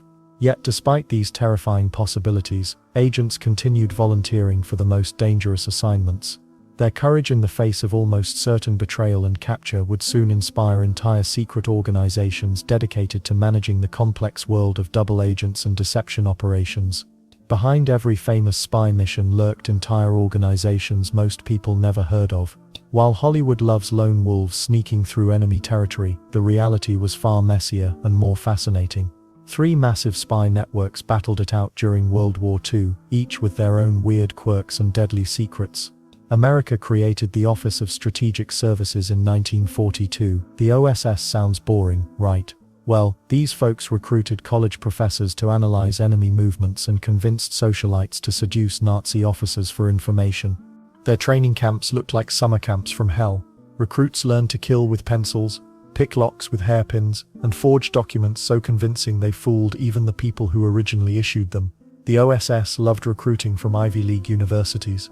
Harvard graduates found themselves parachuting into occupied France. Yale alumni posed as wine merchants in Italy. One Princeton professor spent 6 months teaching German soldiers fake English phrases that would get them captured faster. The academic world suddenly became a pipeline for deadly missions. But here's where it gets interesting. The OSS training manual included a section on how to be annoying in meetings. Not kidding. They taught saboteurs to slow down enemy operations by asking too many questions, insisting on perfect reports and scheduling unnecessary conferences. Bureaucratic warfare at its finest. Then there was Britain's Special Operations Executive, founded in 1940 with Churchill's blessing to set Europe ablaze. The SOE made the OSS look like Boy Scouts. Their motto might as well have been, "If you're not terrified, you're not paying attention." SOE agents learned 47 different ways to kill someone silently and could forge any European identity document in under 2 hours. SOE's training schools were scattered across the British countryside, disguised as country estates. Neighbours thought wealthy families were hosting extended house parties. Instead, guests practiced blowing up railway bridges and memorized cover stories so detailed they included childhood pets' names and favourite foods from decades earlier. The really wild part: SOE recruited from everywhere. A circus acrobat became an expert at scaling impossible walls. A magician taught sleight of hand for document switching. Professional burglars found themselves honoured guests at His Majesty's secret training facilities. The British government basically legalized the best criminals in Europe and pointed them at Hitler. Meanwhile, the Soviet Union's NKVD operated with typical Russian subtlety, which is to say none whatsoever. Where other agencies spent months training agents, the NKVD sometimes gave people fake passports and a gun, then wished them luck. Surprisingly, this worked more often than anyone expected. NKVD agents were different creatures entirely. They'd grown up in a system where paranoia was a survival skill and deception was daily life. Many spoke multiple languages and could disappear into any European crowd. Their training focused less on gadgets and more on psychology: how to read people, how to exploit weaknesses, how to make enemies trust you completely before stabbing them in the back. What made these organizations truly dangerous was how they shared information. Sometimes, the OSS and SOE coordinated operations across Europe, though they also competed fiercely for the best missions. Both agencies occasionally worked with the NKVD despite knowing the Soviets would probably betray them after Germany fell. Each organization developed its own recruitment style. The OSS held cocktail parties at fancy hotels and recruited over martinis. The SOE used existing social networks, approaching people through mutual friends who vouched for their character. The NKVD simply assigned people to spy work whether they wanted to or not. Different methods, similar results. Training locations revealed each agency's personality. OSS camps resembled college campuses with assault courses. SOE schools looked like English manor houses with hidden weapons caches. NKVD facilities were industrial complexes where agents learned skills between factory shifts, maintaining perfect cover stories even during training. The strangest part was how these agencies stayed secret from their own governments. OSS operations were so classified that most American generals had no idea what they were planning. SOE missions remained hidden from Parliament throughout the war. The NKVD kept secrets from other Soviet intelligence services, creating layers of deception within deception. Competition between agencies created unexpected innovations. When the OSS developed exploding cigarettes, SOE countered with fountain pens that fired poison darts. The NKVD responded with briefcases that released knockout gas when opened incorrectly. Each organization pushed the others toward increasingly creative solutions. But the real genius was in the recruitment networks themselves.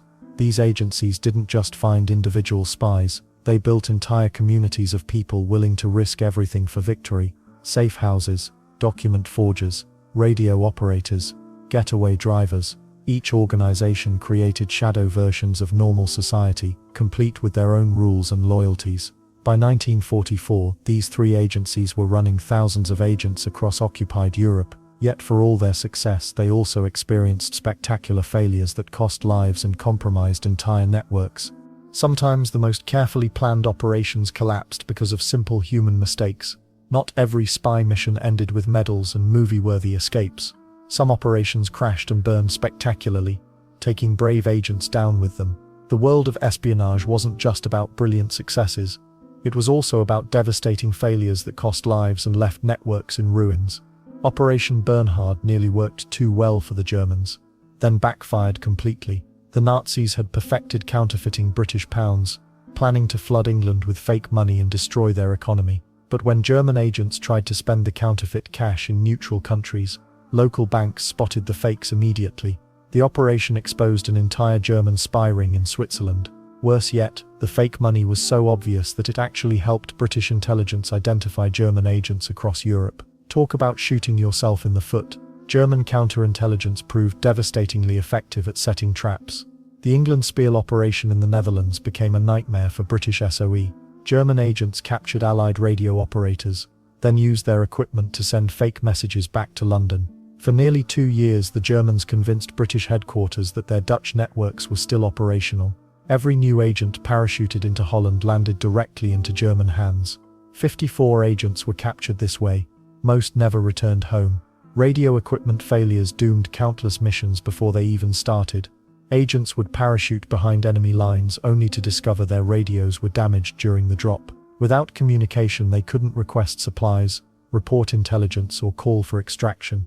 Some agents wandered occupied territory for weeks, completely cut off from their handlers.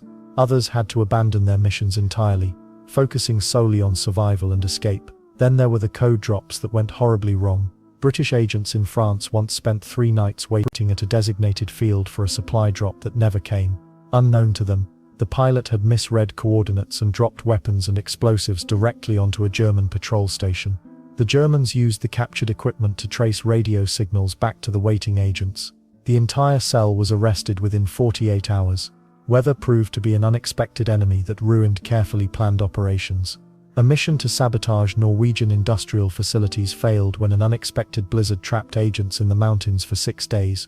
By the time they reached their target, German security had been reinforced following intelligence reports of suspicious activity in the area. The agents barely escaped with their lives, leaving their objectives untouched. Intelligence mix-ups led to some truly tragic failures. American OSS agents once received orders to eliminate a suspected German collaborator in occupied France. After successfully completing the assassination, they discovered their target had actually been a French resistance leader working undercover. The mix-up originated from a translation error in intercepted German communications. The mistake not only cost an innocent life, but also damaged relationships with local resistance groups for months. Double agent operations sometimes collapsed when agents got their stories confused. One German spy working for the British accidentally sent contradictory information in consecutive messages. He claimed German troops were moving east in one message, then reported the same units heading west 12 hours later. German intelligence immediately suspected he had been turned, and they began feeding him false information to test his loyalty. Communication delays created catastrophic timing failures. During one sabotage mission targeting a German munitions train, agents received updated intelligence about schedule changes too late to adjust their plans. They spent hours placing explosives on empty tracks while the actual target rolled safely past on a parallel line. The failed mission alerted German security to resistance activity in the area, forcing several cells to relocate immediately. Equipment sabotage by double agents created some of the most heartbreaking failures. German agents who had infiltrated Allied supply lines occasionally tampered with parachutes, radios, and explosives. Some agents discovered their parachutes wouldn't open. Others found their plastic explosives had been replaced with harmless putty. These sabotage efforts were nearly impossible to detect until it was too late. Personal relationships sometimes destroyed entire operations. A French resistance cell was betrayed when one member's girlfriend turned out to be reporting to German authorities. She had been feeding information about safe houses, meeting locations, and planned operations for months. When German forces finally struck, they knew exactly where to find every member of the network. False documentation failures trapped agents in impossible situations. Forged papers that looked perfect in London sometimes fell apart under close inspection in occupied territory. Local police knew their own paperwork better than Allied forgers realized. Agents with supposedly perfect false identities were arrested because their identity cards used the wrong type of paper or had signatures that didn't match regional standards. But here's the thing about these failures: they taught valuable lessons that saved future missions. Intelligence agencies studied every disaster, learning from mistakes and improving their methods. While these failed operations remind us that espionage was never guaranteed to succeed, the Axis powers were running their own intelligence networks with varying degrees of success and failure. While the Allies were busy building their spy networks and fooling Hitler with fake corpses, the Axis powers weren't just sitting around twiddling their thumbs. Nazi Germany, Japan, and their allies had their own intelligence operations running full speed. The difference: their spies often worked under brutal pressure from leaders who didn't tolerate failure. Germany's main intelligence service was called the Abwehr. Sounds fancy, right? Well, it was led by Admiral Wilhelm Canaris, a man who walked the finest of lines. Here's the twisted part: Canaris secretly opposed Hitler while running Hitler's spy network. Talk about playing both sides of the fence. The Abwehr recruited agents from across Europe, trained them in sabotage and assassination, then dropped them behind Allied lines. Some succeeded. Many didn't make it past their first week. German spies tried infiltrating Britain early in the war, but most got caught almost immediately. Why? They made rookie mistakes. One agent was discovered because he ordered a pint of beer at 9 a.m., which no real Englishman would do during wartime rationing. Another got nabbed for not knowing how to properly queue at a bus stop. The British were methodical about catching these infiltrators, then turning many of them into double agents. But let's not underestimate German intelligence completely. They had some wins. The Abwehr successfully planted agents in North Africa, who reported Allied troop movements to Rommel's Afrika Korps. German signals intelligence intercepted thousands of Allied radio transmissions, though they struggled to break the tougher codes. Their problem wasn't lack of skill, it was Hitler's paranoia, and the Nazi leadership's tendency to ignore intelligence that contradicted their beliefs. Then there's Japan, which ran a completely different kind of spy operation. Japanese intelligence relied heavily on what they called human intelligence, recruiting local collaborators in occupied territories. They were particularly effective in Southeast Asia, where they convinced many locals that Japan was liberating them from European colonial rule. Some believed it. Others just wanted to survive. Japanese agents excelled at signals intelligence too. They intercepted Allied communications across the Pacific, giving their naval commanders crucial advantages in early battles. The attack on Pearl Harbor succeeded partly because Japanese spies in Hawaii had been reporting ship movements for months. A German-American named Bernard Kuhn even got paid by the Japanese to count battleships in Pearl Harbor. He used newspaper ads and radio signals to send coded messages about which ships were docked where.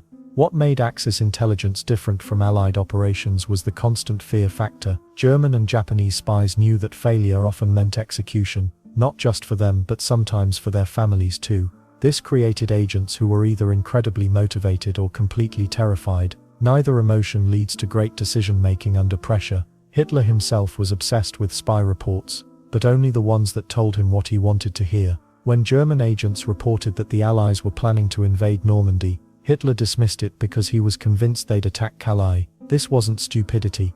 It was the result of a successful Allied disinformation campaign. But Hitler's ego made him ignore intelligence that contradicted his gut feelings. The most interesting twist: some Axis agents switched sides mid-war. Roman Czerniawski, codenamed Brutus, started as a Polish officer, got captured by Germans, agreed to spy for them, then immediately contacted British intelligence. He spent the rest of the war feeding false information to his German handlers while helping the Allies plan D-Day. The Germans never suspected their trusted agent was playing them. Japanese intelligence faced a unique challenge in the Pacific: vast distances and unreliable communication. A spy in the Philippines couldn't quickly report to Tokyo about American ship movements. By the time coded messages traveled through multiple relay stations, the intelligence was often useless. The Americans figured this out and used the delay to their advantage, moving forces quickly after Japanese agents had already filed their reports. German counterintelligence also struggled with internal politics. Different Nazi organizations, the Abwehr, the SS and the Gestapo, all ran competing spy networks. They spent as much time fighting each other as they did fighting the Allies. Admiral Canaris and SS leader Heinrich Himmler despised each other, which meant their agents sometimes worked at cross purposes. Despite all these problems, Axis intelligence did score some major successes. German agents in Switzerland intercepted Allied diplomatic communications throughout the war. Japanese spies in China provided detailed reports on American air bases that were used to plan devastating bombing raids. Both countries developed surprisingly sophisticated technical surveillance equipment, including early listening devices and hidden cameras. The strangest part about Axis intelligence operations was how many agents genuinely believed in their cause at the beginning, only to become disillusioned as the war dragged on. Some kept working out of fear, others out of habit, and a few because they'd been doing it so long they forgot how to stop. But even the most successful Axis spies couldn't overcome one fundamental problem: they were working for regimes that valued ideology over facts. While Allied agents learned to adapt and improvise, Axis intelligence remained rigid and hierarchical. This difference would prove crucial when spies found themselves trapped behind enemy lines with nowhere to run. When a spy's cover gets blown, there's no time for goodbyes or packing suitcases. You run. Fast. World War II spies knew this harsh reality before they ever stepped foot in enemy territory. Escape and evasion weren't just skills you might need someday, they were survival techniques that separated the living from the dead. Training schools drilled these methods into agents until they became second nature. Because when the Gestapo comes knocking, muscle memory might be all that saves you. The first rule: never look like you're running. Panicked people stick out like sore thumbs, and guards notice nervous behavior immediately. Successful spies learned to walk casually while their hearts pounded like jackhammers. They'd chat with strangers, buy newspapers, even stop for coffee while planning their escape routes. One British agent spent 3 hours playing chess in a cafe while German soldiers searched every building on the street. He won the game too. False documents became lifelines during these desperate moments. Smart spies carried multiple sets of papers with completely different identities. If Hans the baker got compromised, maybe Jack the traveling salesman could make it across the border. Forgers worked overtime creating these fake passports, using stolen official stamps and carefully aged paper that wouldn't raise suspicions. Some documents were so good they fooled immigration officers for decades after the war ended. Disguises went far beyond fake mustaches and wigs. Agents changed their entire personas, the way they walked, talked, even how they held cigarettes. A German spy fleeing through France might suddenly develop a pronounced limp and start speaking with a rural accent. Height could be altered with special shoes or slouched postures. One agent escaped capture by pretending to be a hunchback for 2 weeks straight. Then there were the truly creative distractions. Some spies discovered that humor could be their best weapon. A quick joke at a checkpoint might make guards laugh instead of looking too closely at suspicious papers. One agent told such ridiculous stories about his fictional sick grandmother that border guards waved him through just to stop listening. Sarcasm worked too. Complaining loudly about the weather or food shortages made spies seem like ordinary, frustrated citizens instead of dangerous infiltrators. Border crossings required nerves of steel and careful timing. Spies studied guard rotations, shift changes and meal breaks. They memorized which officers were lazy and which ones checked every document twice. Some borders had secret crossing points known only to resistance networks, hidden paths through forests, old smuggling tunnels or friendly farmers who'd hide people in hay wagons. Night crossings were popular, but dawn could work too since tired guards sometimes paid less attention. Safe houses provided crucial breathing room during escapes. These weren't luxury hotels, just ordinary homes where sympathetic families risked their lives to help fleeing agents. A safe house might be a baker's shop with a hidden room behind the ovens, or a librarian's apartment where agents could hide among the bookshelves. Some safe houses had escape hatches leading to sewers or neighboring buildings. The best ones looked completely normal from the outside while offering multiple exit strategies inside. Secret helpers formed underground networks spanning entire countries. These weren't professional spies, just regular people who chose to resist occupation. A school teacher in Belgium might hide an agent overnight, then pass them to a truck driver who'd smuggle them to the next town. From there, maybe a priest would provide new clothes and directions to another safe contact. Each person in the chain knew only their immediate connections, protecting the entire network if someone got caught. Physical fitness saved lives during these escapes. Agents trained to run for miles, climb walls and squeeze through impossibly tight spaces. Some learned to hold their breath underwater for minutes at a time, useful when hiding in rivers or flooded basements. Others practiced scaling buildings using nothing but fingertips and determination. One agent escaped by crawling through air ducts for 6 hours straight. Not exactly comfortable, but better than a firing squad. Communication during escapes required special codes and signals. A flower pot moved to a specific window might tell handlers that an agent needed immediate extraction. Chalk marks on walls or arranged objects in shop windows could indicate safe routes or warn of danger. Some agents used dead drops, hidden spots where they could leave messages without meeting contacts directly. A hollowed-out tree or loose brick might contain vital information about escape plans. Weather became either an ally or enemy during these desperate flights. Fog and rain provided excellent cover but made travel more dangerous. Snow showed footprints but muffled sounds. Smart agents learned to use weather conditions to their advantage, timing escapes around storms or using seasonal events like festivals to blend into crowds. Not everyone made it out. Some agents died fighting their way to freedom. Others got caught miles from safety after weeks of successful evasion. But the ones who survived brought back intelligence that changed the war's course. Those escape techniques would prove invaluable when Allied agents faced their most challenging mission yet, destroying Nazi Germany's secret weapon hidden deep in the frozen mountains of Norway. The mountains of Norway held one of Nazi Germany's most dangerous secrets: Deep in the remote valleys, German scientists were producing heavy water, a crucial ingredient for atomic bombs. Allied intelligence knew exactly what this meant. If Hitler's team succeeded, the entire war could shift in Germany's favor within months. Heavy water sounds innocent enough, right? Well, it's basically regular water with extra neutrons that can help create nuclear reactions. The Nazis had chosen Norway's Vemork plant because it had massive hydroelectric power and sat in terrain so brutal that most people considered it unreachable, perfect for keeping secrets. Not so perfect when British commandos and Norwegian resistance fighters decided to change history. The first attempt went horribly wrong. 2 gliders carrying British soldiers crashed in the Norwegian mountains during a November storm in 1942. Most of the men died on impact. The survivors were captured, tortured and executed by German forces. This wasn't exactly the encouraging start Allied planners had hoped for, but here's where the story gets interesting. The British weren't giving up. They had already planted Norwegian agents in the area months earlier, men who knew every frozen path and hidden cave. These weren't your typical spies in suits. They were expert skiers who could survive weeks in sub-zero temperatures while living off reindeer moss and whatever they could hunt. The Norwegian team had been waiting in the mountains since October, establishing safe houses and watching German patrol patterns. They slept in snow caves, rationed their food down to single crackers, and somehow stayed hidden while German search parties combed the area looking for saboteurs.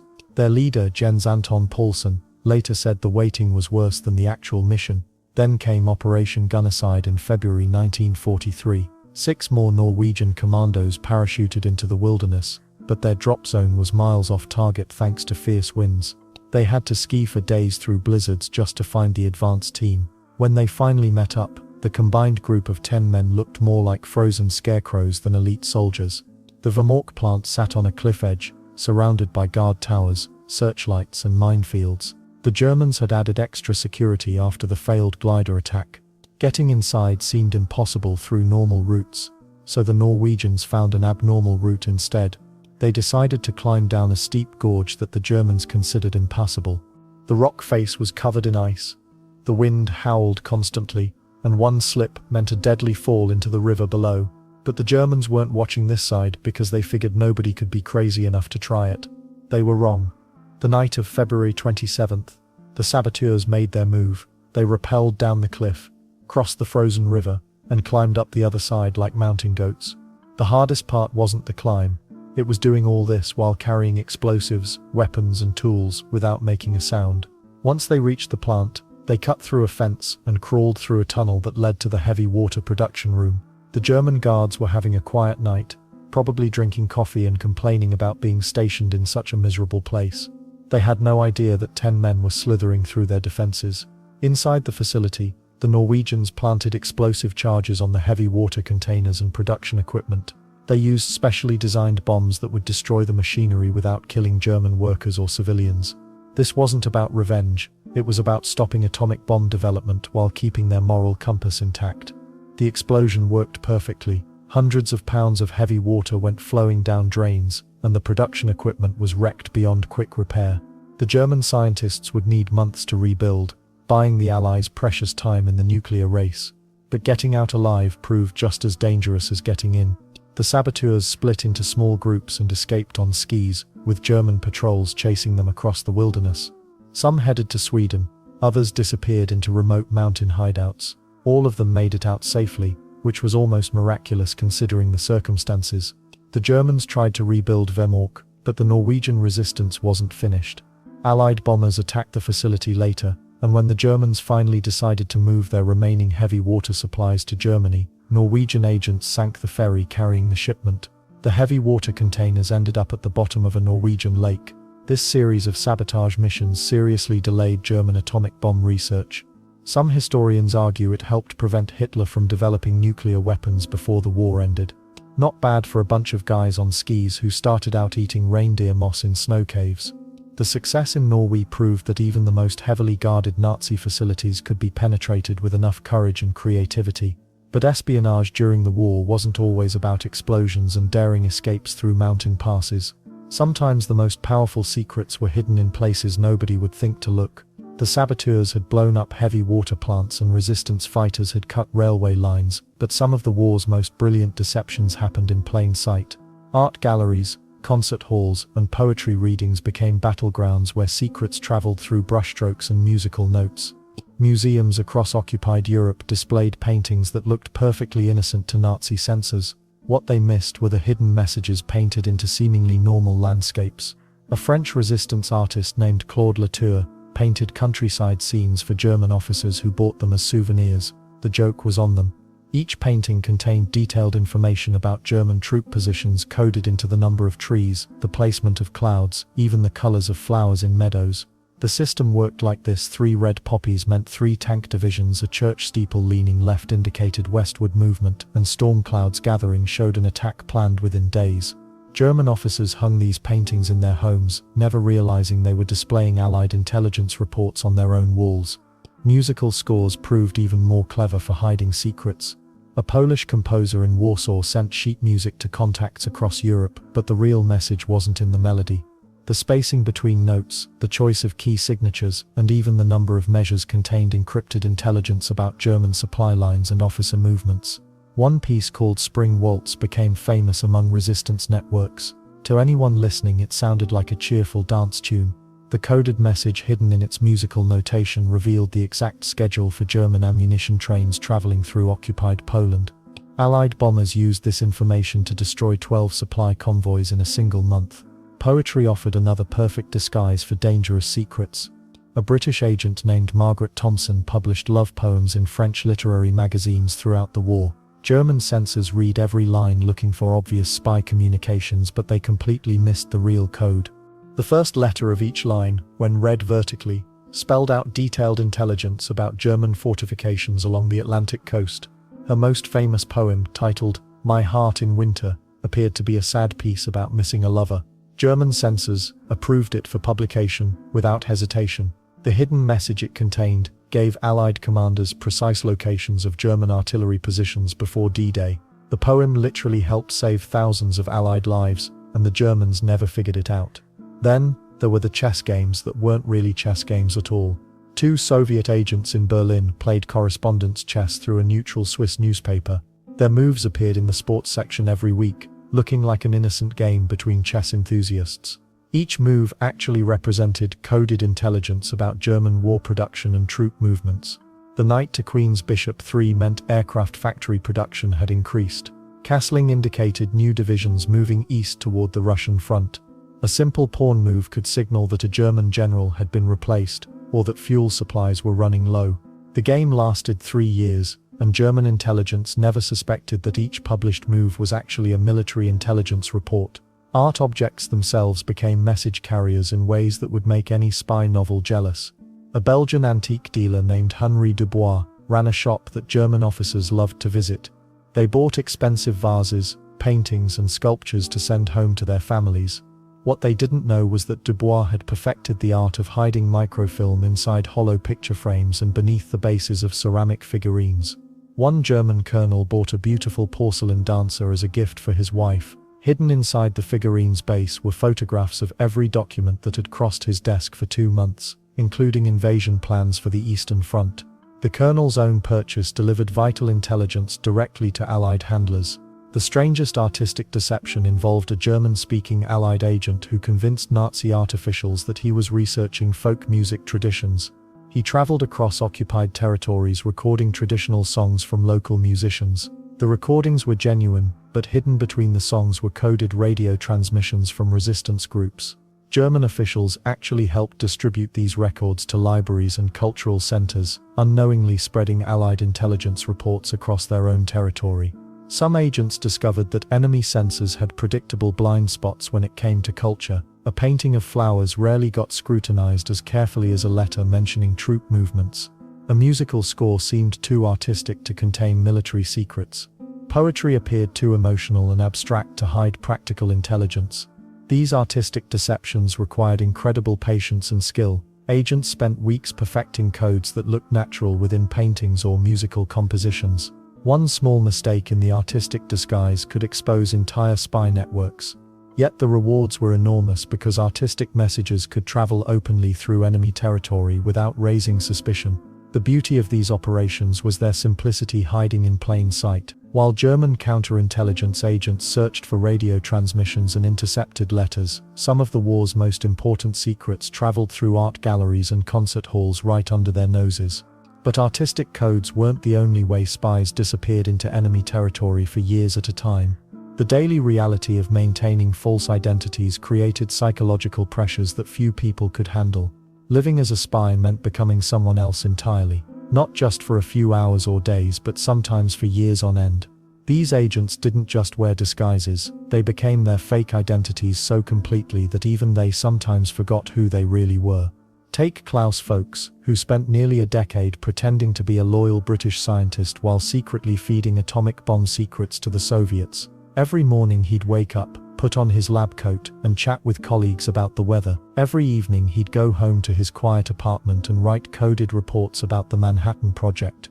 For 9 years nobody suspected the mild-mannered physicist was one of the most dangerous spies in history.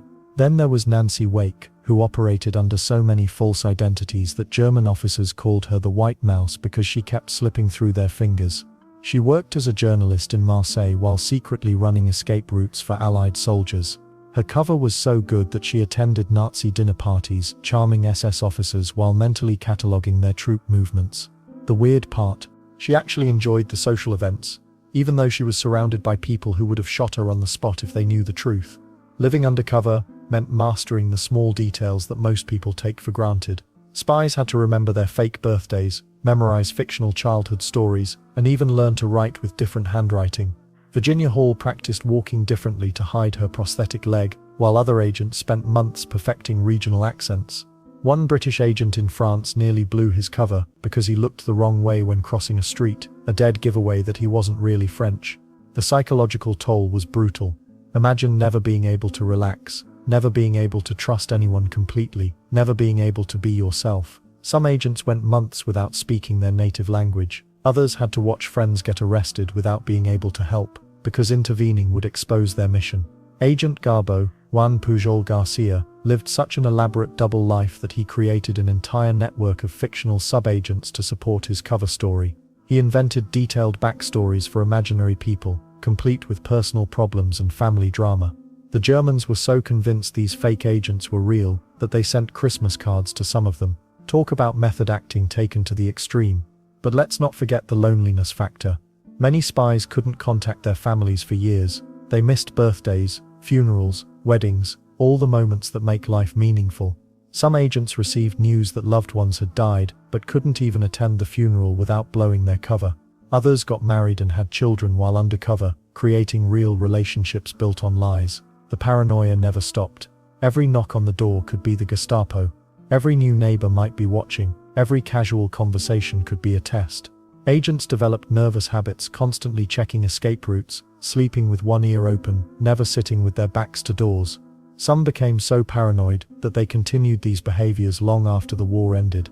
False jobs required real skills. Spies working as bakers had to actually bake bread. Those posing as teachers needed to educate children convincingly.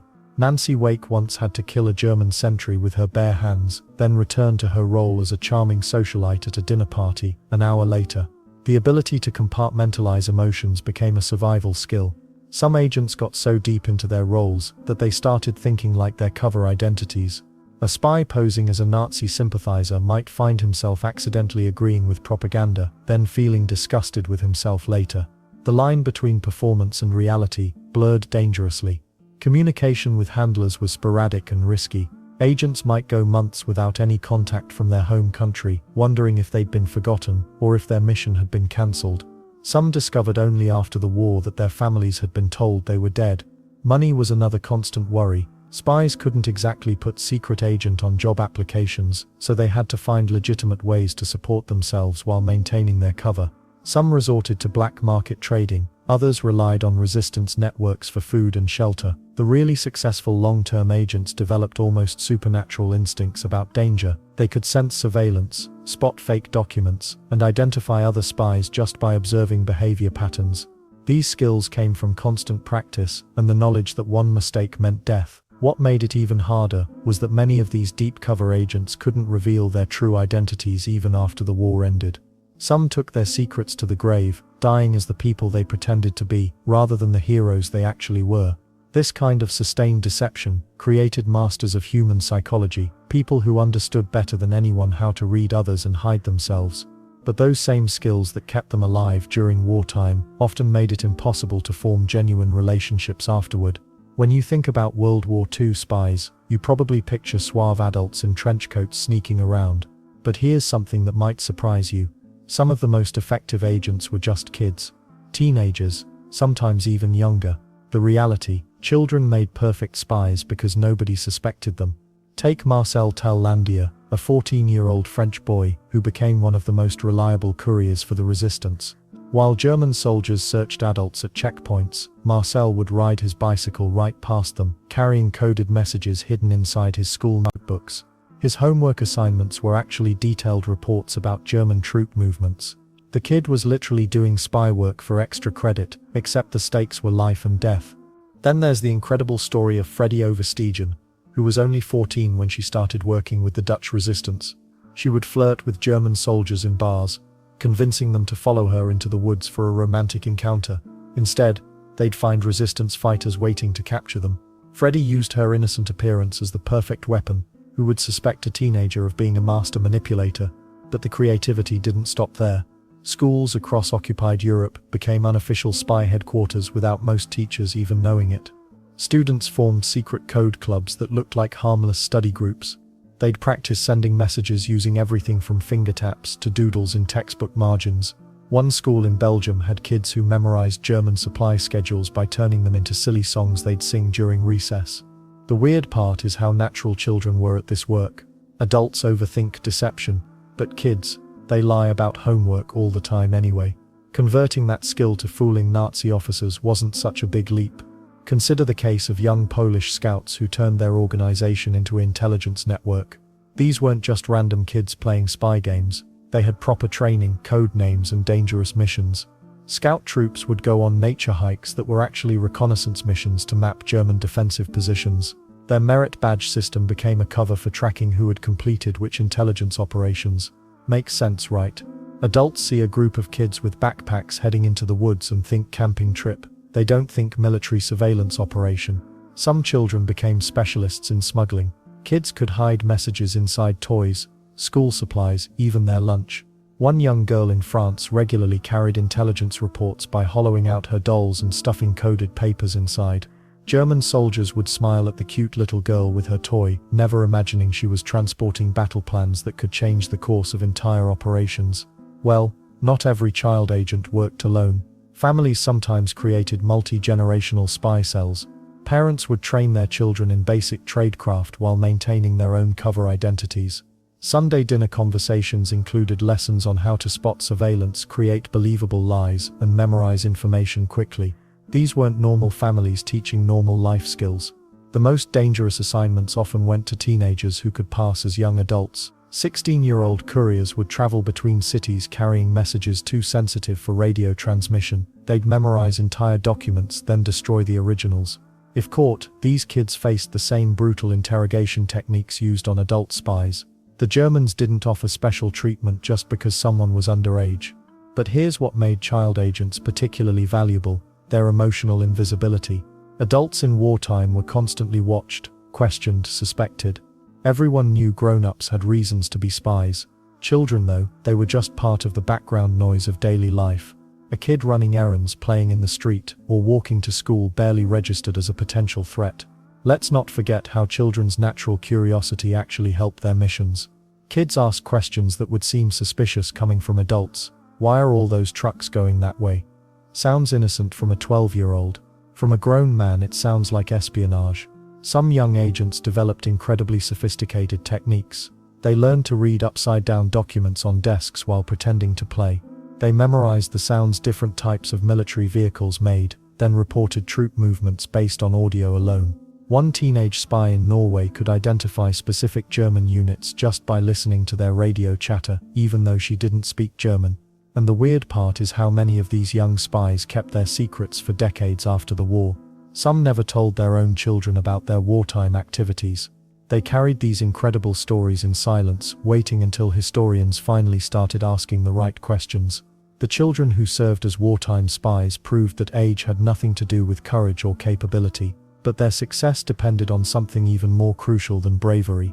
They needed networks of adults who could coordinate their efforts and provide backup when missions went wrong. Which brings us to another group of unsung heroes who specialized in the most dangerous rescue operations imaginable. While most World War II spy stories focus on secret missions and coded messages, thousands of Allied agents spent their time on something entirely different, breaking people out of Nazi prison camps. These weren't dramatic Hollywood escapes with explosions and car chases. They were quiet, methodical operations that saved countless lives through cleverness and courage. The numbers tell the story. By 1943, over 230,000 Allied prisoners were held in German camps across occupied Europe. Many were shot-down pilots who knew vital information about bombing strategies. Others were resistance fighters who could identify entire spy networks if they talked under torture. Getting these people out wasn't just about saving lives, it was about protecting military secrets. Enter the escape specialists. These were agents who made prisoner rescue their full-time job. They studied guard schedules, mapped tunnel routes, and memorized every fence post around major camps. Some even got themselves captured on purpose to scout from the inside, then escaped to share intelligence with rescue teams. The tools they used were pure genius. Playing cards arrived in Red Cross packages with escape maps printed on the backs using special ink that only showed up when soaked in urine. Chocolate bar wrappers contained detailed street maps of safe routes through occupied territory. Monopoly boards were redesigned to hide real French and German currency, plus tiny compasses that pointed toward neutral Switzerland. But the most impressive trick involved silk maps sewn into prisoner uniforms. These maps showed safe houses, resistance contacts and railroad schedules across hundreds of miles. The silk was so thin it felt like regular fabric, but when pulled apart, it revealed incredibly detailed escape routes. German guards searched thousands of uniforms without ever finding these hidden treasures. Then there were the safe lines, secret networks that moved escaped prisoners across Europe like an underground railroad. A downed American pilot might start his journey hidden in a French farmhouse, then move to a Belgian monastery, followed by a Dutch windmill, before finally crossing into neutral territory. Each leg of the journey required different agents, cover stories, and hiding spots. Marie Claire was one agent who specialized in these operations. She looked like a harmless middle-aged teacher, which made her perfect for moving prisoners through Nazi checkpoints. Her trick was simple. She pretended escaped Allied soldiers were her mentally disabled relatives. German guards rarely questioned a patient woman traveling with quiet, confused-looking men who couldn't speak proper German. The risks were enormous. Captured escape agents faced immediate execution, not the prison camps that regular spies might expect. The Nazis considered prisoner rescue a form of sabotage that directly threatened their war effort. Getting caught meant a firing squad within days, sometimes hours. Some of the most daring rescues involved entire camp breaks. Agent networks would coordinate simultaneous escapes from multiple locations, overwhelming German tracking systems. While guards chased escapees in one direction, the real rescue routes went the opposite way. Dozens of prisoners disappeared into carefully planned networks before anyone realized what had happened. Communication was everything. Agents used coded BBC radio broadcasts to signal when rescue attempts were ready. A seemingly innocent weather report might actually mean safe house prepared or guards changed schedule. Prisoners listened to these broadcasts religiously, knowing their lives depended on catching the right signal at the right moment. The psychological warfare was just as important. Agents spread rumors about successful escapes, making guards paranoid and prisoners hopeful. They left fake tunnel entrances that wasted German time and resources. Some even planted false information suggesting certain camps were about to be liberated, causing guards to transfer prisoners to different locations where rescue might be easier. Children played surprising roles in these operations. French kids delivered messages between safe houses because German soldiers rarely suspected them of serious spy work. Some collected intelligence about guard movements by playing near camp fences. Others acted as early warning systems, riding bicycles to alert rescue teams when German patrols were approaching. Not every mission succeeded. Agent networks were sometimes betrayed by double agents or discovered through random searches. Entire safe house chains collapsed when one person was captured and tortured into revealing contact information. Some rescue attempts led to brutal crackdowns that made future operations nearly impossible. However, the psychological impact went far beyond the actual numbers rescued. Knowing that escape networks existed gave prisoners hope during their darkest moments. Guards became more nervous and distracted when they realized their camps weren't impenetrable fortresses. The mere possibility of rescue changed the entire dynamic inside Nazi prisons. The most successful escape operations combined multiple intelligence techniques, coded messages, forged documents, and careful surveillance, all focused on one goal: getting people out alive. These agents proved that sometimes the most important spy mission wasn't about gathering secrets or sabotaging equipment. Sometimes it was simply about bringing people home, but not all intelligence work focused on rescuing individuals. Some operations targeted something much larger: the vast network of enemy communications flowing across the airwaves every single day. Radio waves carried more secrets during World War II than any mail truck ever could. The Allies didn't just read Nazi messages, they devoured them like hungry wolves, intercepting thousands of German communications every single day. But here's the kicker: most people think spies just snuck around with fake mustaches. The real magic happened in cramped radio rooms where brilliant minds turned enemy chatter into pure gold. German radio operators had no clue their unbreakable Enigma machine was basically an open book to Allied code breakers. Every morning, Nazi commanders sent battle plans, troop movements, and supply schedules through the airwaves. By afternoon, those same plans were sitting on British desks, decoded and ready for action. Talk about ruining someone's day before it even started. The numbers tell the whole story. Bletchley Park alone processed over 4,000 intercepted messages daily at its peak. That's roughly one message every 20 seconds, around the clock. These weren't grocery lists either. We're talking about U-boat positions, air raid targets, and Hitler's personal orders to his generals. The Soviets ran their own massive listening operation, crackling through Axis radio traffic with teams of mathematicians working in underground bunkers near Moscow. Then there's the human element that made everything click. Radio operators became celebrities in the spy world, though nobody knew their names. These men and women sat hunched over receivers for 12-hour shifts, fine-tuning frequencies and catching enemy transmissions that lasted mere seconds. One missed signal could mean a convoy walked into an ambush. One perfectly timed intercept could save an entire Allied division. American signals intelligence took a different approach entirely. The Office of Strategic Services recruited jazz musicians because they had perfect pitch for detecting subtle changes in radio frequencies. Who would have thought that a saxophone player from New Orleans could help crack Japanese naval codes? But it worked. These musical spies could hear patterns in enemy transmissions that trained military operators completely missed. Speed became everything once the messages were intercepted. German commanders changed their codes frequently, sometimes daily for the most sensitive communications. Allied codebreakers raced against time, knowing that yesterday's breakthrough might be useless by tomorrow morning. Some decrypted messages reached Allied commanders before the intended German recipients even finished reading their copies. The technology behind signals intelligence looked primitive by today's standards, but it was cutting edge for the 1940s. Massive antenna arrays stretched across English countryside, rotating slowly to catch weak signals from occupied Europe. Banks of vacuum tubes hummed in basement facilities, processing encrypted data through mechanical computers that filled entire rooms. Or one facility in England consumed so much electricity that nearby towns had to ration power. Japanese diplomatic codes presented their own puzzle. American cryptographers worked for months to crack the purple cipher machine, finally building an exact replica without ever seeing the original device. When they succeeded, American officials could read Tokyo's most secret diplomatic cables before Japanese ambassadors received them. This gave the Allies incredible insight into Axis strategy and internal conflicts between Germany and Japan. But signals intelligence created dangerous temptations. Commanders had to resist acting on every piece of intercepted intelligence because dramatic changes in Allied tactics would tip off enemy code breakers. Sometimes Allied forces had to accept casualties they could have prevented, just to protect the bigger secret that their codes were broken. Imagine knowing exactly where the enemy planned to attack, but having to let some of it happen anyway. Soviet signals teams operated with typical Russian efficiency and paranoia. Stalin's cryptographers worked in isolated facilities, forbidden from discussing their work with anyone, including family members. They cracked German police codes, railway communications, and even private messages between Nazi officials and their wives.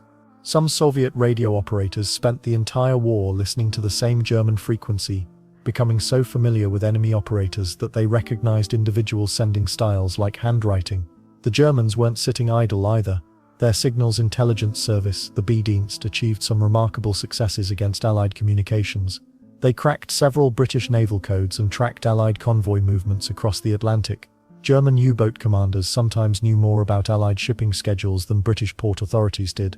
The difference was scale. While Germans had talented individual codebreakers, the Allies had entire factories of them. Storage became its own challenge as intercepted messages piled up like autumn leaves. Secret facilities filled warehouses with decoded transcripts, creating the world's most sensitive libraries. These archives contained millions of enemy communications, cross-referenced and catalogued for future analysis. Decades later, historians would mine these collections to understand how the war really unfolded behind the scenes. The ripple effects lasted long after the last shot was fired. Allied signals intelligence capabilities evolved directly into Cold War spy networks, setting the stage for decades of electronic espionage between former allies who suddenly found themselves on opposite sides of an iron curtain. When the war ended, the secrets didn't just disappear. They exploded into courtrooms across the world. The most famous spy trials happened at Nuremberg, where Nazi war criminals faced justice. But here's what most people don't know. These trials accidentally became the biggest intelligence leak in history. Lawyers needed evidence, so they dragged out classified documents by the truckload. Suddenly, operations that were supposed to stay buried forever were being read aloud in open court. Take the case of Admiral Wilhelm Canaris, head of the Abwehr, Germany's military intelligence service. During his trial, prosecutors revealed how British double agents had been feeding him fake information for years. Canaris had no idea that his own spy network was completely compromised. The courtroom gasped when they learned that virtually every German agent in Britain had been turned or captured within the first few months of the war. Then there was the awkward situation with Klaus Barbie, the Butcher of Lyon. This Nazi torturer had spent years hunting French resistance fighters and their allied handlers. When he was finally caught decades later, his trial in the 1980s revealed something embarrassing. American intelligence had actually protected him after the war because they wanted to use his knowledge against the Soviets. The French were not amused. Soviet spy trials created their own drama. In 1946, Igor Gouzenko, a Soviet cipher clerk, defected to Canada with a suitcase full of documents. His testimony exposed an entire spy ring that had been stealing atomic secrets. The trials that followed revealed how deeply Soviet agents had penetrated Western governments. One British physicist, Klaus Fuchs, had been passing nuclear bomb designs to Moscow while working on the Manhattan Project. His calm confession in court shocked everyone. "I had complete confidence in Russian policy." But the most bizarre trial involved a dead man, or rather someone who was supposed to be dead. Remember Operation Mincemeat, where the British used a corpse to fool Hitler? Well, after the war, a Spanish fisherman came forward claiming he had seen the body being planted. He wanted money for staying quiet all those years. The resulting legal mess forced British intelligence to admit in court that yes, they had used a dead tramp to trick the entire German army. American courts had their own spy drama. The trial of the Duquesne spy ring in 1941 had been the largest espionage case in US history at the time. 33 German agents were convicted, but the real bombshell came during testimony. The FBI revealed they had been watching the spies for years, letting them operate while feeding them false information. The defense lawyers were furious. Their clients had been played from the beginning.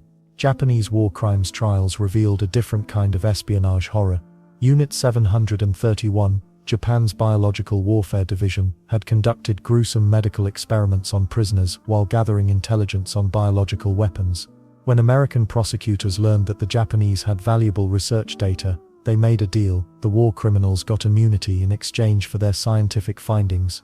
The families of victims only learned about this arrangement decades later during civil trials. French courts dealt with collaboration cases that exposed the messy reality of wartime loyalties. Some people had genuinely believed they were helping their country by working with German intelligence. Others had been blackmailed or threatened. The trials revealed that the line between patriot and traitor wasn't always clear. One woman had seduced German officers to steal secrets for the resistance, but also genuinely fell in love with one of them. The judge didn't know whether to give her a medal or a prison sentence. British courts faced an unusual problem with their own agents. Many SOE operatives had committed acts that were technically war crimes, assassinations, bombings, sabotage. When some of these actions came to light during various trials, the government quietly passed laws giving their agents retroactive immunity. They couldn't very well prosecute their own heroes. The strangest aspect of these trials was how they changed public opinion about spying. Before the war, most people saw espionage as dishonorable, something done by sneaky foreigners in movies.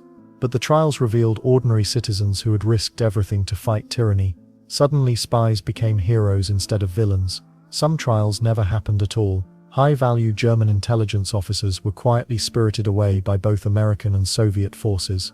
Each side wanted their expertise more than they wanted justice. These men disappeared into new identities and new spy agencies, their wartime crimes forgotten in exchange for Cold War secrets. The documentation from these trials filled entire warehouses. Court stenographers worked around the clock, creating transcripts that intelligence historians still study today. Every testimony revealed new details about operations, personalities, and techniques that had been completely unknown. What's fascinating is how these trials inadvertently became training manuals for the next generation of spies. Young intelligence officers studied the transcripts to learn what worked, what failed, and most importantly, how to avoid getting caught. But the biggest revelation was still coming. The trials had exposed the surface, but the real secrets, the ones that would reshape the entire world, were about to spill into a new kind of conflict altogether.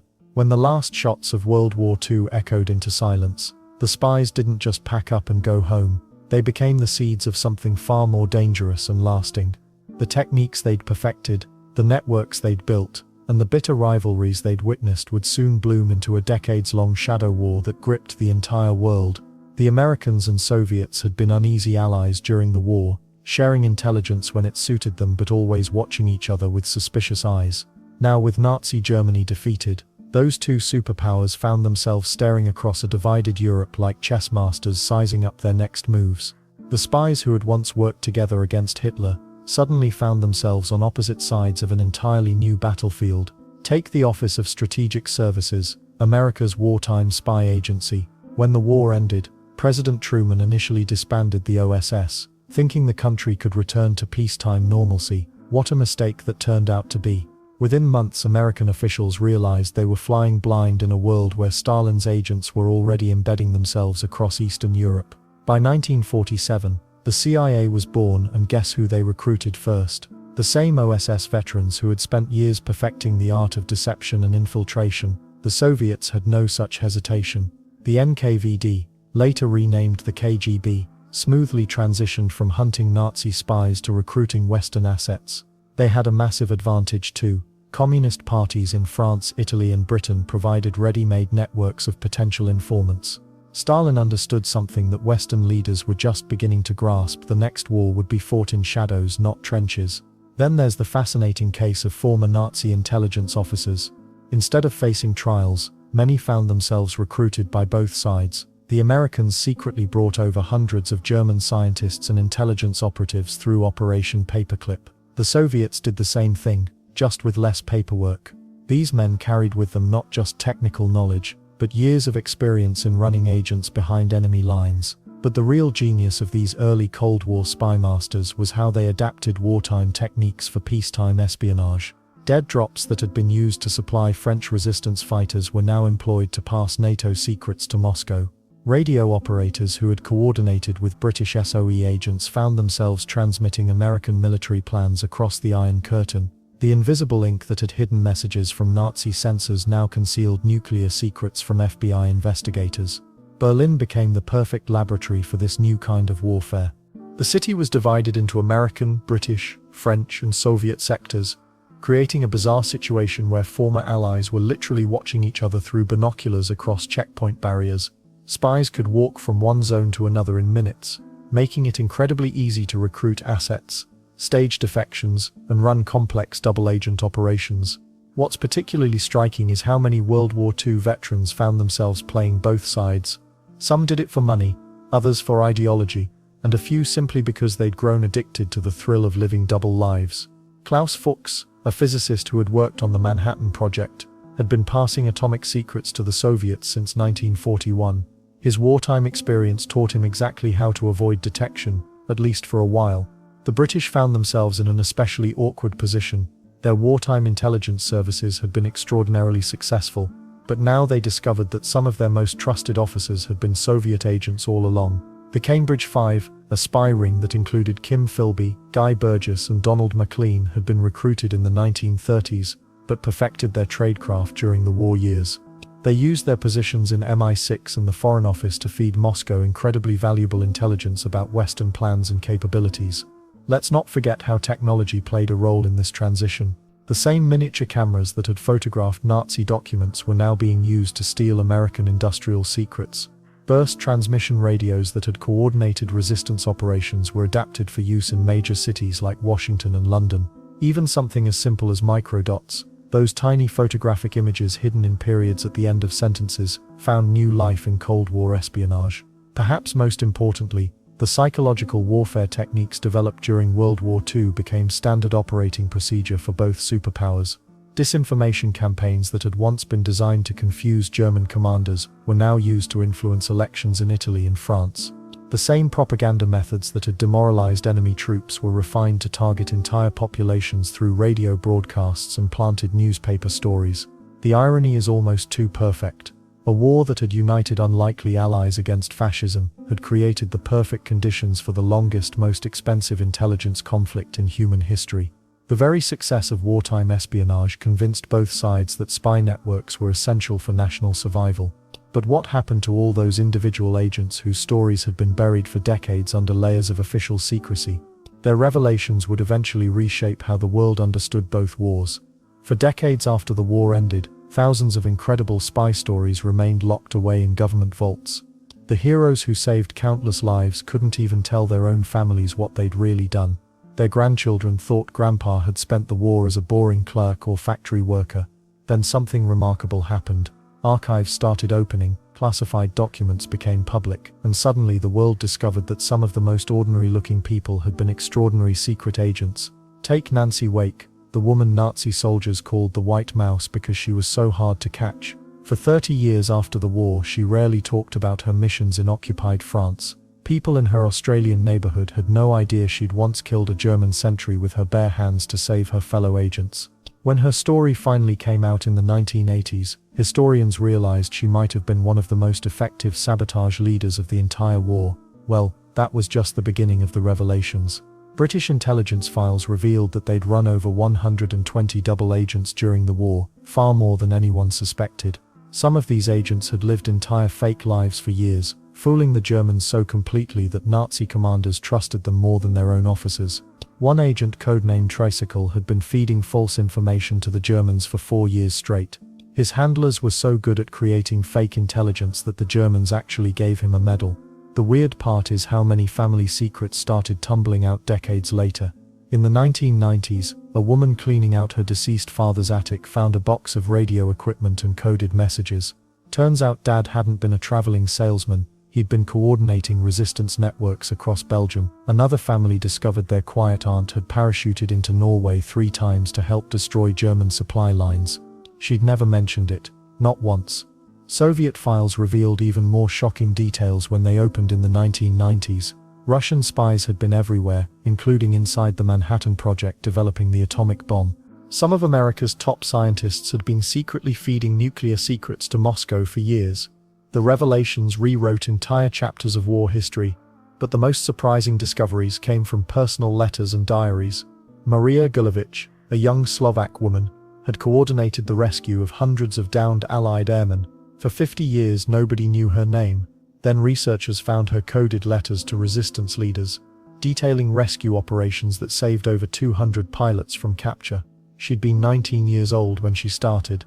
19. And she'd outsmarted German search teams for 2 years running. Then there was the cookbook mystery. After the war, a French chef published what seemed like an ordinary collection of recipes.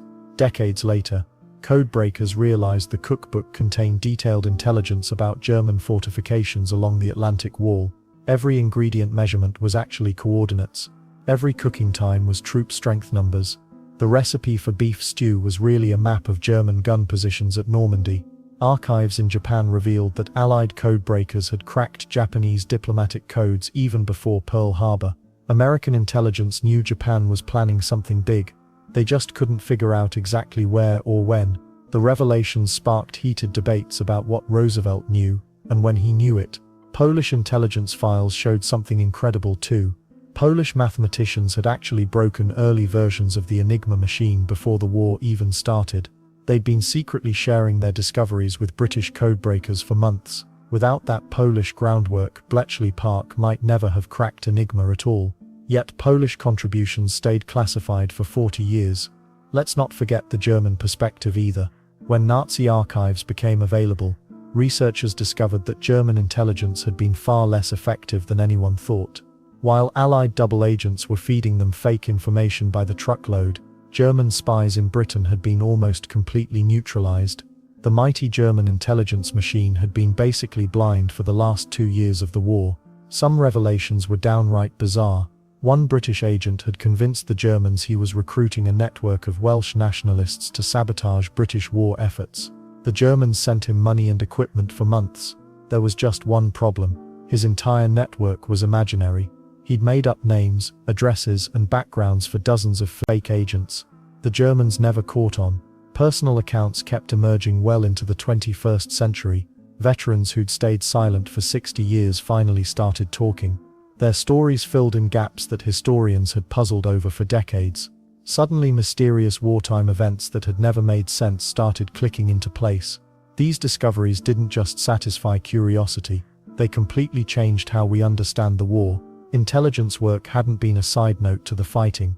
It had been absolutely central to Allied victory. Without these secret heroes working behind the scenes, the war might have lasted years longer and cost millions more lives. The full impact of wartime espionage was finally becoming clear, and the picture was bigger than anyone had imagined. World War II wasn't just won with tanks and bombs. Behind every major victory, quiet figures moved through shadows carrying secrets that could change everything. These weren't movie heroes with flashy gadgets. They were ordinary people doing extraordinary things that most of us never heard about. The numbers tell an incredible story. Double agents like Juan Puel Garcia didn't just fool the Germans once or twice. They sent over 500 fake messages that completely redirected Nazi forces away from D-Day. Think about that for a second. One man's lies helped 150,000 Allied soldiers land on beaches that should have been crawling with enemy troops. Instead, German reinforcements were sitting hundreds of miles away, waiting for an invasion that never came. But here's what really gets me. The codebreakers at Bletchley Park processed thousands of intercepted Nazi messages every single day. Thousands. Alan Turing and his team weren't just cracking codes for fun. They were reading Hitler's mail before his own generals saw it. Military historians now estimate this intelligence work shortened the entire war by 2 years.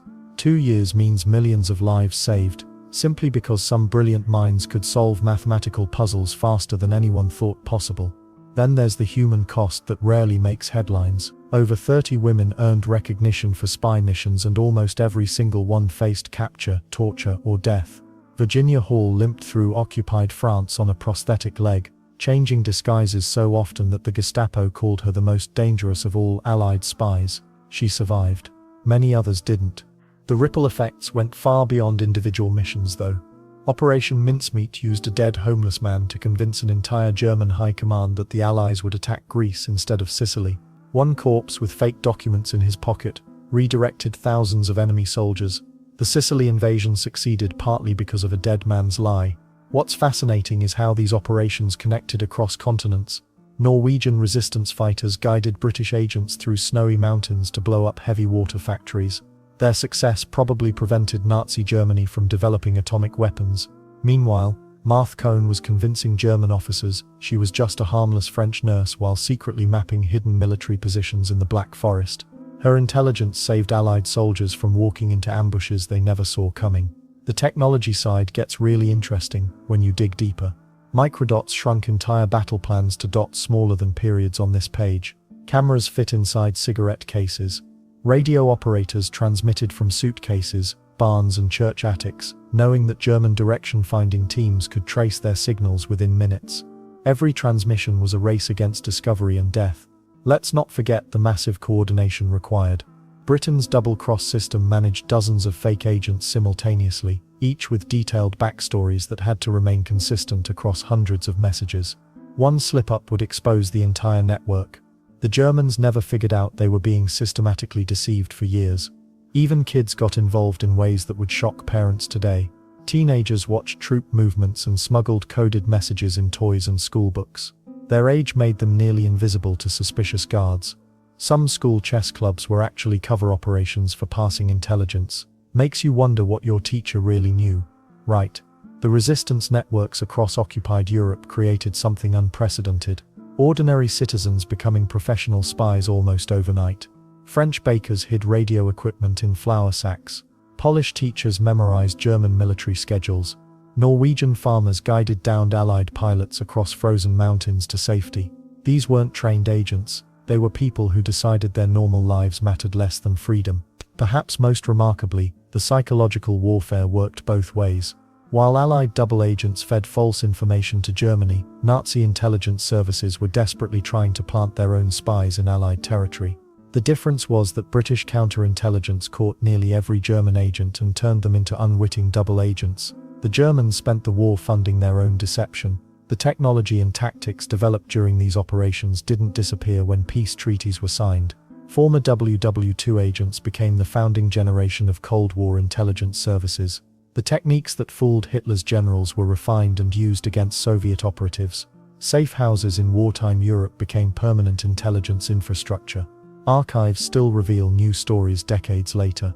Families discover their quiet grandparents were actually resistance fighters or code operators. Letters hidden in attics contain references to missions that changed battle outcomes. Some secrets stayed buried for 70 years before historians pieced together their significance. The real measure of success wasn't just military victory. These operations fundamentally changed how wars are fought and won. Intelligence gathering became as important as battlefield strategy. Information warfare proved that sometimes the right lie at the right moment could accomplish more than entire army divisions. The quiet heroes of World War II espionage created a legacy that still influences global politics today. Their courage, creativity, and sacrifice remind us that history's biggest moments often turn on the smallest, most secret actions.